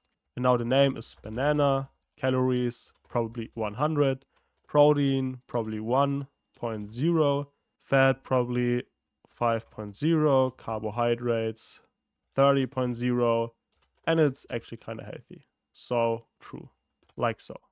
And now let me create another food. So maybe chocolate equals food, chocolate, calories 250, protein 6.0. I don't even know the numbers, to be honest. Fat probably 15.5 or 4, and carbohydrates 27.7, and it's probably not that healthy, so false.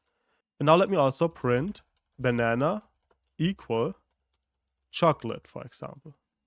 I'm going to print it, and you can see we're getting false in the console. So those ones do not seem to be the exact same. Let me maybe check if they are the same, if they have the same name. So is it now the same? And you can see we're still getting false. Now let me just copy the entire object, and let's say this is banana 1. Is banana 1 equal to banana? We are getting true. So you can see if the values are the same, those two objects are going to be the same. So this is the built-in equal function defined by a data class. So to sum up, you can use a data class to just write a little less code because it automatically generates common methods like dunder init, dunder equal, and so on. And that's all you need to know about data classes in Python. For the next project, I want to create the logic that you would usually use for a game, for example. So we will have a fighter parent class, and every single fighter will have a name, HP, and attack damage, and a method attack, and a method defend. Now a person can either just be a fighter, but he could also be a special kind of fighter, so he could be a mage or an archer, for example. And a mage is able to deal magic damage, so when he attacks, he probably uses a magic attack, and an archer uses arrows to attack. So we want to override the attack method, and we also want to override the defend method. And every time the archer attacks, he should of course also lose one of his arrows. And if you want to do this by yourself, feel free to just do it the way you like it, so you do not have to do it the exact way I'm doing it. There exist a lot of ways to implement that logic. And if something is slightly different, that doesn't matter. The important thing is that the concepts are right and that your code is correct. So let's start by creating the parent class, so class fighter essentially. And I want to initialize a fighter by using a constructor. So def dunder init, and we'll have self right here. As properties, we want to have name, HP, and attack damage. So name, HP, attack damage, like so. And this here should be, of course, damage. And now I'm going to say self.name is going to be equal to name, self.hp is going to be equal to HP, and self.attack damage will be equal to attack damage, like so. So every single fighter will have those properties. Now every single fighter should also be able to attack. So let's say def attack, we'll pass self right here, and now we'll just return an f string that could, for example, say self.name attacks and deals self.attack damage, like so. So this here is a normal attack of a fighter. Now the fighter maybe also wants to defend himself. So def defend self, and we return an f string again that says self.name tries to defend himself, like so. And now let's start by creating the mage class. So class mage, and that one should inherit from our fighter class. So fighter right here. And now we also want to have the constructor right here. So def dunder init, and we'll have to pass self right here. But we also want to call the super constructor, so the parent constructor. So we need name, HP, and attack damage. So name, HP, and attack damage. But a mage should also have magic damage. So magic damage, like so. And now let's call the super constructor. So super dot dunder init, like so. And that one expects name, HP, and attack damage. So name, HP, attack damage. But now for the mage, we also want to have self.magic damage. And magic damage should be equal to magic damage, of course. Let's now override attack right here. So the attack, because now our mage should, for example, only use fireballs. So def attack, like so. And let's return an f string that says self.name shoots a fireball and deals self.magic damage, like so.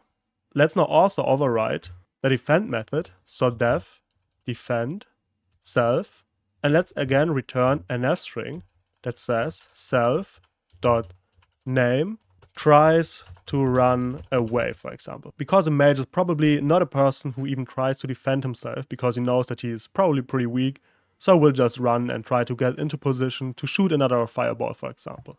And now the next class would be our archer. So let's have a class archer, which inherits from fighter again. Let's again use the constructor. So def dunder init. We have to call the parent constructor again. So super, like so, of dunder init. And of course we have to pass again name, HP, and attack damage. So name, HP, attack damage. But the archer will also have an amount of arrows. So amount of arrows, for example. Now let's call the super constructor and pass name, HP, and attack damage right here. And we also have to initialize amount of arrows. So self.amount of arrows being equal to amount of arrows. Let's override attack, and that one is probably a little more complicated for our archer. So def attack of self. And now I want to check if the archer has an arrow. Because if the archer has an arrow, then he probably wants to shoot. So if self.amount of arrows is greater than 0, so if he at least has one more arrow left, then I want to return f of self.name shoots an arrow, like so, deals self.attack damage, and has self.amount of arrows left, for example. And that is a pretty long statement, to be honest, but yeah, we'll go with that. But if he does not have an arrow anymore, then he will probably just use a normal attack. So else we just want to call the super constructor and just do a normal attack. So super, like so, dot attack, for example, like so. And we just want to return that one.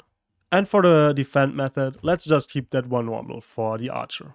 Now we can, for example, create a mage, an archer, and a fighter. So let's do this. Let's go down. Let's say fighter is equal to fighter, like so.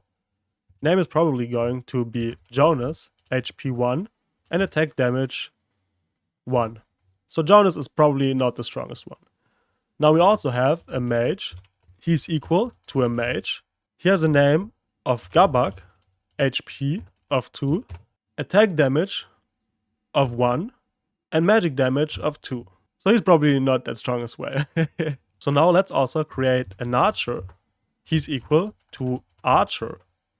Whoops, that's wrong. So archer, like so. And of course, this should be an E. For the name, I want to use NPC. HP should be 100. Attack damage 10,000. And amount of arrows, maybe 5. And this here should be archer. And now let's call a couple of methods. So let's, for example, use fighter.attack, like so. Let's run this. And of course, we need to print this. So let's print fighter.attack and run this again. Jonas attacks and deals 1 damage. Let's also use our mage. So mage.attack. So Jonas attacks and deals 1 damage. Gabak shoots a fireball and deals 2 damage. And now I could also say that our archer should attack, like so. And you can see NPC shoots an arrow, deals 10,000 damage, and has 5 arrows left. So this here might still be a problem though, so let me shoot again. And you can see we are still having 5 arrows left. So of course I should decrement the amount of arrows after shooting. So right here I could say self dot amount of arrows minus equals 1. And now let's test the same code again. And you can see now I'm losing arrows. So I have 4 arrows left, I have 3 arrows left, and so on. And now let me just execute this code a little more. And you can see we're attacking as long as we are having arrows, but once we do not have any arrows left anymore, we're just going to use normal attacks for our archer. Pip is Python's package manager. It lets you install, update, and remove external libraries that come with Python. Instead of writing everything yourself, you install ready-made tools with one command. Think of pip like an app store for Python code. You search for a package, install it, and then import it in your program. That's it. Pip's only job is to manage libraries so you can focus on writing code. Let's understand pip and packages in Python. To install packages, you first want to open a new terminal right here. And this will open a terminal within your project. So for me, it's the folder Python project, because my entire project is currently within this folder. To install a package, you usually use pip. You usually install pip together with the Python installation. To check whether you have pip, you can use pip --version. And if you have it, you should see the version number right here. So for me, it's 23.2.1. Now to install a package, we can use pip install followed by the package name. In our case, let's test the package numpy. And that one is a package that you'll use pretty often for machine learning. You can see it now started to download the package, so the numpy package, and this will take a short while. And once done, you get successfully installed numpy 2.4.1. So numpy now has been installed, and from that point on, we can use numpy within our project. So let's import numpy. We can also use an alias for numpy that is a little bit shorter, for example, and oftentimes you see np. So import numpy as np. And now we could create a variable x, for example, and imagine we want to store a list inside of this variable. So equal np.array. So by np, we're accessing the package, and we're accessing the .array method of that package. And now that one expects a list, so maybe the list 1, 2, 3, and 4, like so. And now if we wanted to get the doubles, we could do doubles being equal to x times 2. And now I can just print the doubles. And you can see we're getting 2, 4, 6, and 8. So the doubles of those values. If you remember, previously, we had to use something like this. So 1, 2, 3, and 4. And to now get the doubles, so list doubles being equal we would have to do something like this. So num times 2 for num in y. And now I could also print the list doubles and we would get the exact same result. But NumPy makes this a little bit shorter, for example. And this here is a super simple example, but NumPy is really powerful. I just want to show you that some other users wrote packages, and now you can also use the functionality from those packages by just installing them within your project and accessing the methods. So you do not always have to do the work someone else already did for you. And this is super good because a big community in Python creates a lot of useful packages, and you can start building on top of it instead of having to do the exact same stuff.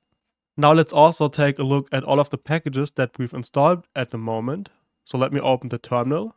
And right here, let's enter pip list, which will return a list of all of the packages that you have installed. And you can see here is a list of all of the packages. So those ones are a couple of predefined packages. So we have pip, idna, colorama, requests, and so on. And right here, you also see NumPy. So at the moment, we have NumPy version 2.4.1. If someone creates a package and makes it available for other developers, you can usually also find it on PyPy.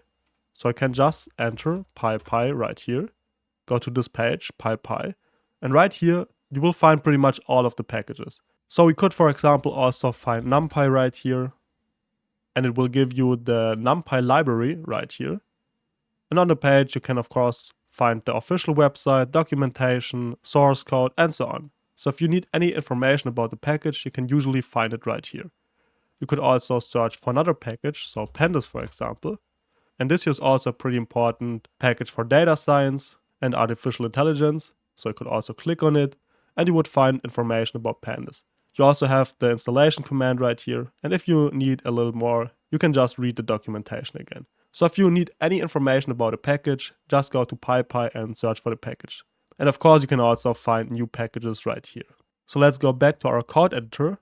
And now imagine you have this list right here of dependencies, so of packages that you've installed. But now maybe another developer wants to use your project, for example, but of course without the dependencies, the project might not work. And he might also actually need the exact same versions, because probably NumPy version 1 has different commands than 2, and 2 has probably slightly different commands than 2.4. So it might make sense to somewhere store all of the packages that you've installed within this project together with their version number. So another developer can take a look at that file, install the exact same packages, and then use the code that you've already written. And you can do so by using pip freeze followed by this sign right here. And now you can define a file name in which you want to store all of the requirements. And usually the name is requirements.txt, so in a text file. I'm going to press enter, and this will create a requirements.txt file, as you can see. And you see here we have all of my dependencies. So this project depends on certify, 2025, 11, 12, charset normalizer, and so on. So this here is always the package name, 2 equal signs, and then you have the version number. So we need the exact same version number to make this project work. Or at least we should have the exact same version number to make this project work. And now I can also uninstall something. So I could, for example, use pip uninstall NumPy, for example. This will uninstall NumPy from my project. I'm going to proceed. So yes. And we successfully uninstalled NumPy 2.4.1. So I now want to use NumPy, for example. So let me delete all of this and let me just print the doubles like so. And I'm going to run this. You can see that we're getting an error. Import NumPy as MP, module not found error. But now, since we have this requirements.txt that stores all of the versions that this project depends on, we can simply reinstall all of the versions. So we can create or open a new terminal. And now to install all of the requirements from this file, we can use pip install -r followed by the file name. In our case, requirements.txt. We're going to wait for this to run. This will install the collected packages. As you can see, it's NumPy for us.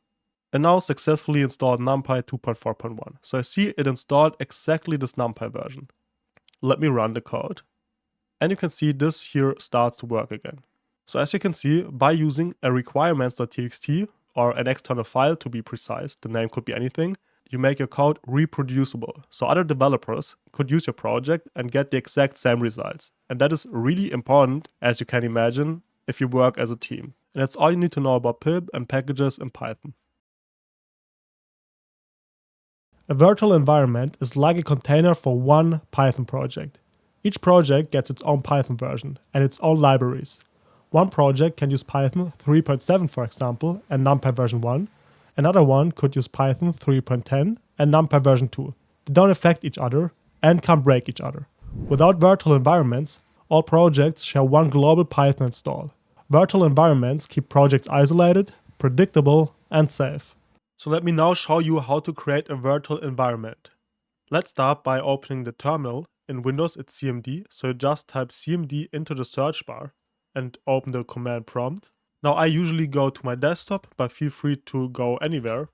So CD for change directory, and let's go from my user account to my desktop like so. So now we're on our desktop, and actually I will create a new folder for all of my environments like so. Let me go into that folder so I see what is going on, and let me also change directory into environments like so. So now within the terminal I'm within this folder right here, and now I can create a new environment by using Python -m venv for virtual environment followed by the environment name env. This could be anything technically though, so this could also be this. This is just going to be the name of your environment, and I'm going to use env because that is pretty common. But feel free to use anything. And you can see this installs this folder or creates this folder, which is going to be our first environment. Now we've created this environment. If we go into that folder right now, it will look similar to this. If you're on macOS or Linux, you might have a bin folder instead of the scripts folder. And that folder is important. So on macOS, on Linux, bin, and on Windows, scripts. So let's go into the scripts folder, and to activate an environment, we now have to call this file, so activate. And we can do so by just typing in, let's go into env / scripts on Windows, bin on macOS and Linux, / and let's call the activate file, like so. Let's press enter. And now you can see we are inside of our environment. So now the environment is activated. And now we can install packages right here, for example. So pip install NumPy, for example. Let me press enter, and this will now start to install NumPy within this virtual environment, and successfully installed NumPy. So if I'm now going to go into this env folder, into lib for libraries, side packages, you can see that I have NumPy in here. In order to deactivate the environment, we can just type deactivate right here. And you can see we left our env, so our environment. We can now create a second environment by saying again python .m venv env2, for example. Let me create that one. And let's go to our environments folder, and we now created env2, so the second folder. And now we have the second environment right here. Let's go in there, go to lib, side packages, and you can see NumPy is not in right here. So this here is a completely different environment with its own packages and of course also its own Python version, if we wanted to do so. And now I can of course also activate the second environment by again saying env2 / scripts / activate. Like so. This activated our second environment, and now I could of course also install something in here. So pip install pandas, for example. And this will again take a little bit. And in a couple of seconds, within our lib folder, we will also have pandas within our side packages, as you can see. But since pandas depends on NumPy, we also installed NumPy right here. So you see pandas has a lot of dependencies, so we installed all of the dependencies the pandas depends on, and we installed pandas. But now we can also store all of the dependencies within a requirements.txt file that we can later on use inside of another environment to get the exact same packages. So let me do so by using pip freeze requirements.txt. Let me press enter, and this will now create the requirements.txt file. So now let's go back to our environments, and right here we have the requirements file. We have the requirements file right here because we executed this command within this folder, so within our environments folder. And you can see within this file, I now have all of the dependencies, so NumPy, pandas, pytc, 6, tcdata, and so on. And now I could just create another environment. So let me first deactivate that one. So deactivate. I'm going to create a new one by saying python.m venv env3, for example. So we created that environment as well. And now let me activate that environment. So env3 / scripts / activate. This activated our third environment. And now I can install all of the requirements from the other environment by using python-m pip install -r requirements.txt. Let me execute this.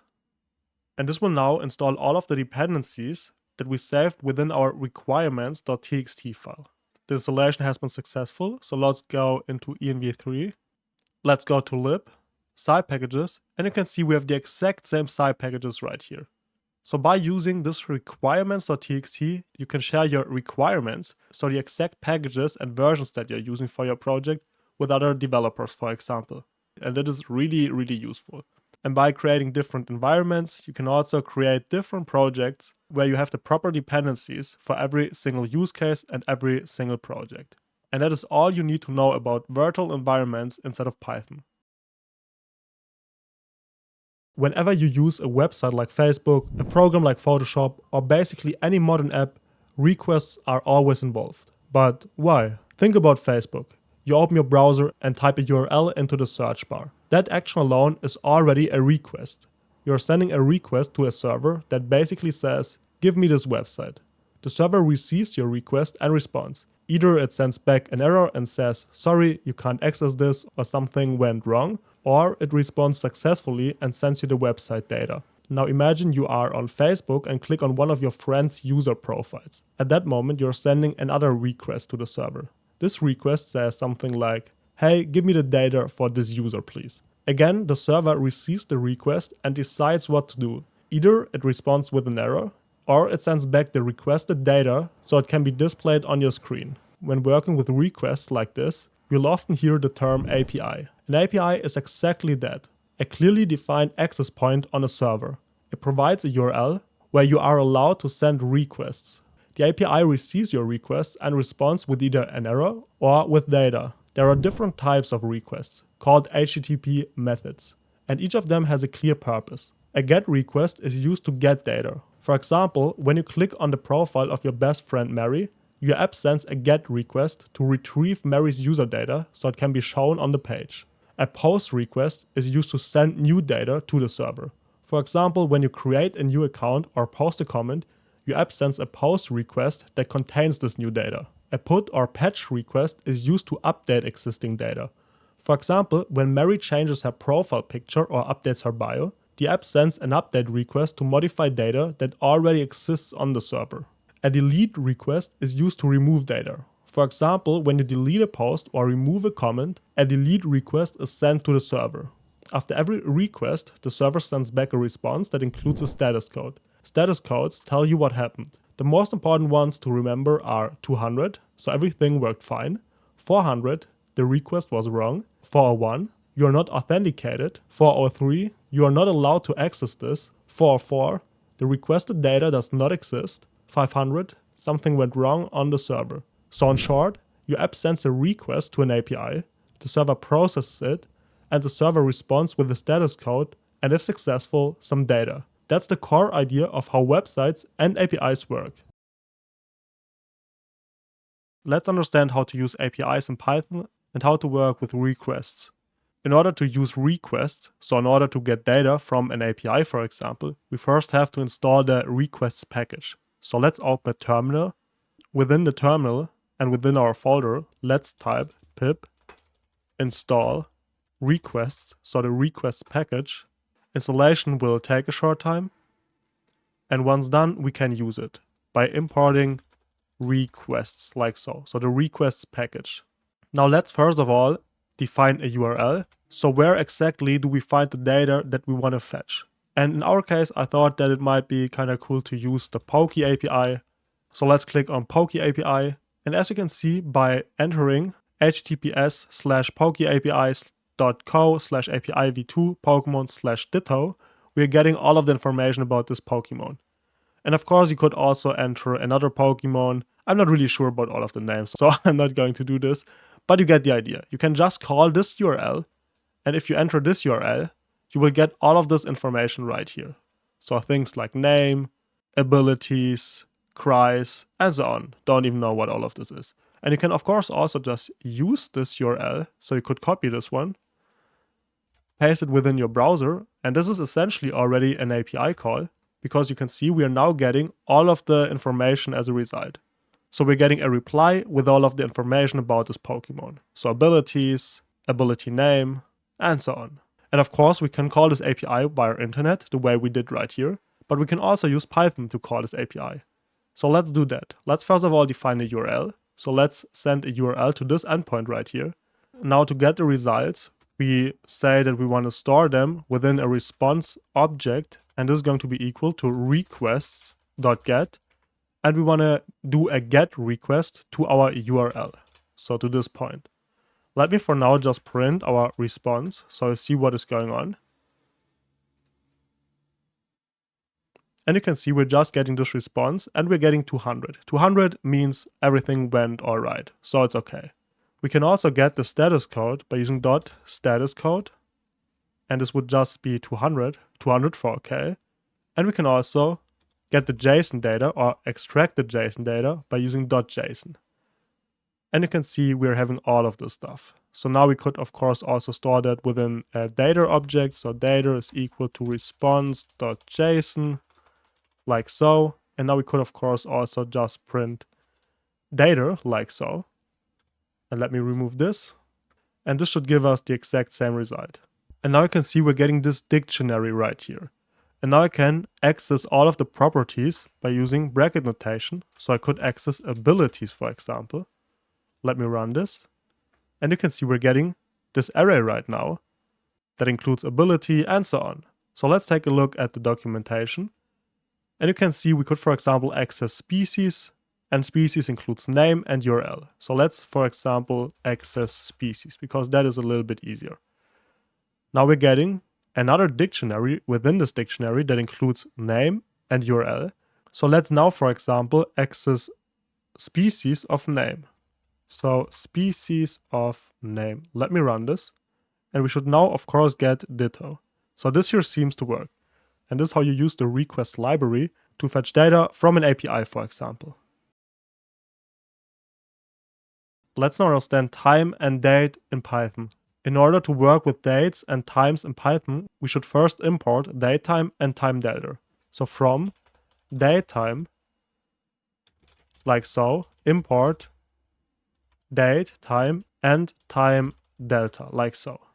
And now we can get the current moment, for example, by saying datetime.now, so calling the now method. And we can of course store this within a variable now. So now is equal to datetime.now. Let me print now. And you can see we're getting the current date. So 20/26/01/14 and the current time. Now I can also create a variable for the future, for example. So future is going to be equal to now plus, and you use time delta to create a difference. So to create a certain span. So time delta of days being equal to 1, for example. So this creates a span of 1 day. So this value, so future, the variable future, will store the current time plus 1 day. Let me execute this and also print future. And as you can see, now we're getting 20/26/01/15. So this is actually 1 day in the future. Let me show you by also printing now. So you can see we're getting 20/26/01/14 and 20/26/01/15 at the exact same time. You can now also format a date by calling the string format time function right here. And right here you can see you can format the time by always using %m for the month, %day for the day, %y for the year, %h for hours, %m for minutes, and %s for seconds. So that is just the syntax. And now you can of course combine all of those values as you like. So I could, for example, say I want to have %d for day, dot %m for month, dot %y for year. And let me just print this.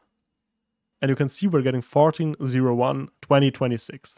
Of course, I could also add the time. So let me say %h for hours, colon, %m for minutes, colon, %s for seconds. Let me execute this once again. And you can see we're getting 134720. So we formatted our date and our time. And of course, you could also do something like this. That's of course up to you. And now the formatting would just be a little bit different. And you could also say, today is, comma, let me print this. And we're getting today is 14/01/2026, 134756. And that is all you need to know about datetime and time delta in Python. Let's get to the next project. Right now, we want to ask the user to enter a Pokemon name. Then we want to fetch the data from an API and either give an error response to the user or output the data regarding this Pokemon. So let's get started. Let's start by asking the user to enter a Pokemon. So input, enter your favorite Pokemon, for example, like so. Now we want to store the user's input in a variable Pokemon, for example. So this one is equal to our input. And now we want to use an API. And the API we want to use is the Pokemon API. So just enter Pokemon API and go to the first link, so Poke API. Let's go there. And as you can see, we can access this API by using this link right here. So https://pokeapi.co/API v2 followed by /Pokemon/ and right here we have the Pokemon name. So let's copy this link right here. Let's go back to our code. Let's define a URL. This one is going to be equal to a nest string, like so. And this here is the link, like so. And right here we have /Pokemon. And afterwards we want to have the Pokemon that the user entered, like so. And now in order to send a request to this URL, we want to import requests, like so. And now we want to send this request to the API. And now when working with an API, we should of course always use try except, because there can always occur an error. So try. What do I want to try? I want to try to get a response from this URL. So response, or actually let's keep it short, let's say res, is equal to requests.get. And we want to send a request to this URL. And we want to get the data. So data is going to be equal to res.json.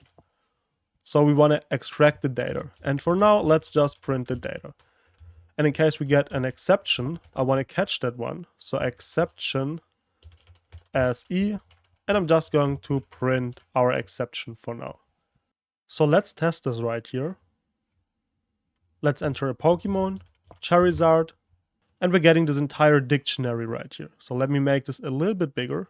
And you can see we have a lot of stuff right here for this Pokemon. And it's actually like, it's crazy how much this is. And for now, let me just print data of name, for example. So let's try this. Let's enter the name Charizard. Let's press enter.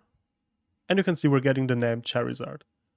Now, let me also print something else. So let's print data of height, for example, like so. So let me run the program. Let's enter the Pokemon Charizard, like so. And we will get Charizard as the name and a height of 17. Let's try it with another Pokemon. So let's run this. Enter Squirtle. And we're getting the name Squirtle and a height of 5. And we could also print out something else. So we could print out data ability 0 ability name. You do not need to know this, but I just want to show you that this would work. This is a super big dictionary and also pretty confusing. So I don't need to get too deep into this. I just want to show you how this works. So let's run this. Pokemon. Maybe let's try Charizard again. And now we're getting Blaze. Charizard 17 and the attack is Blaze. Or the ability is Blaze.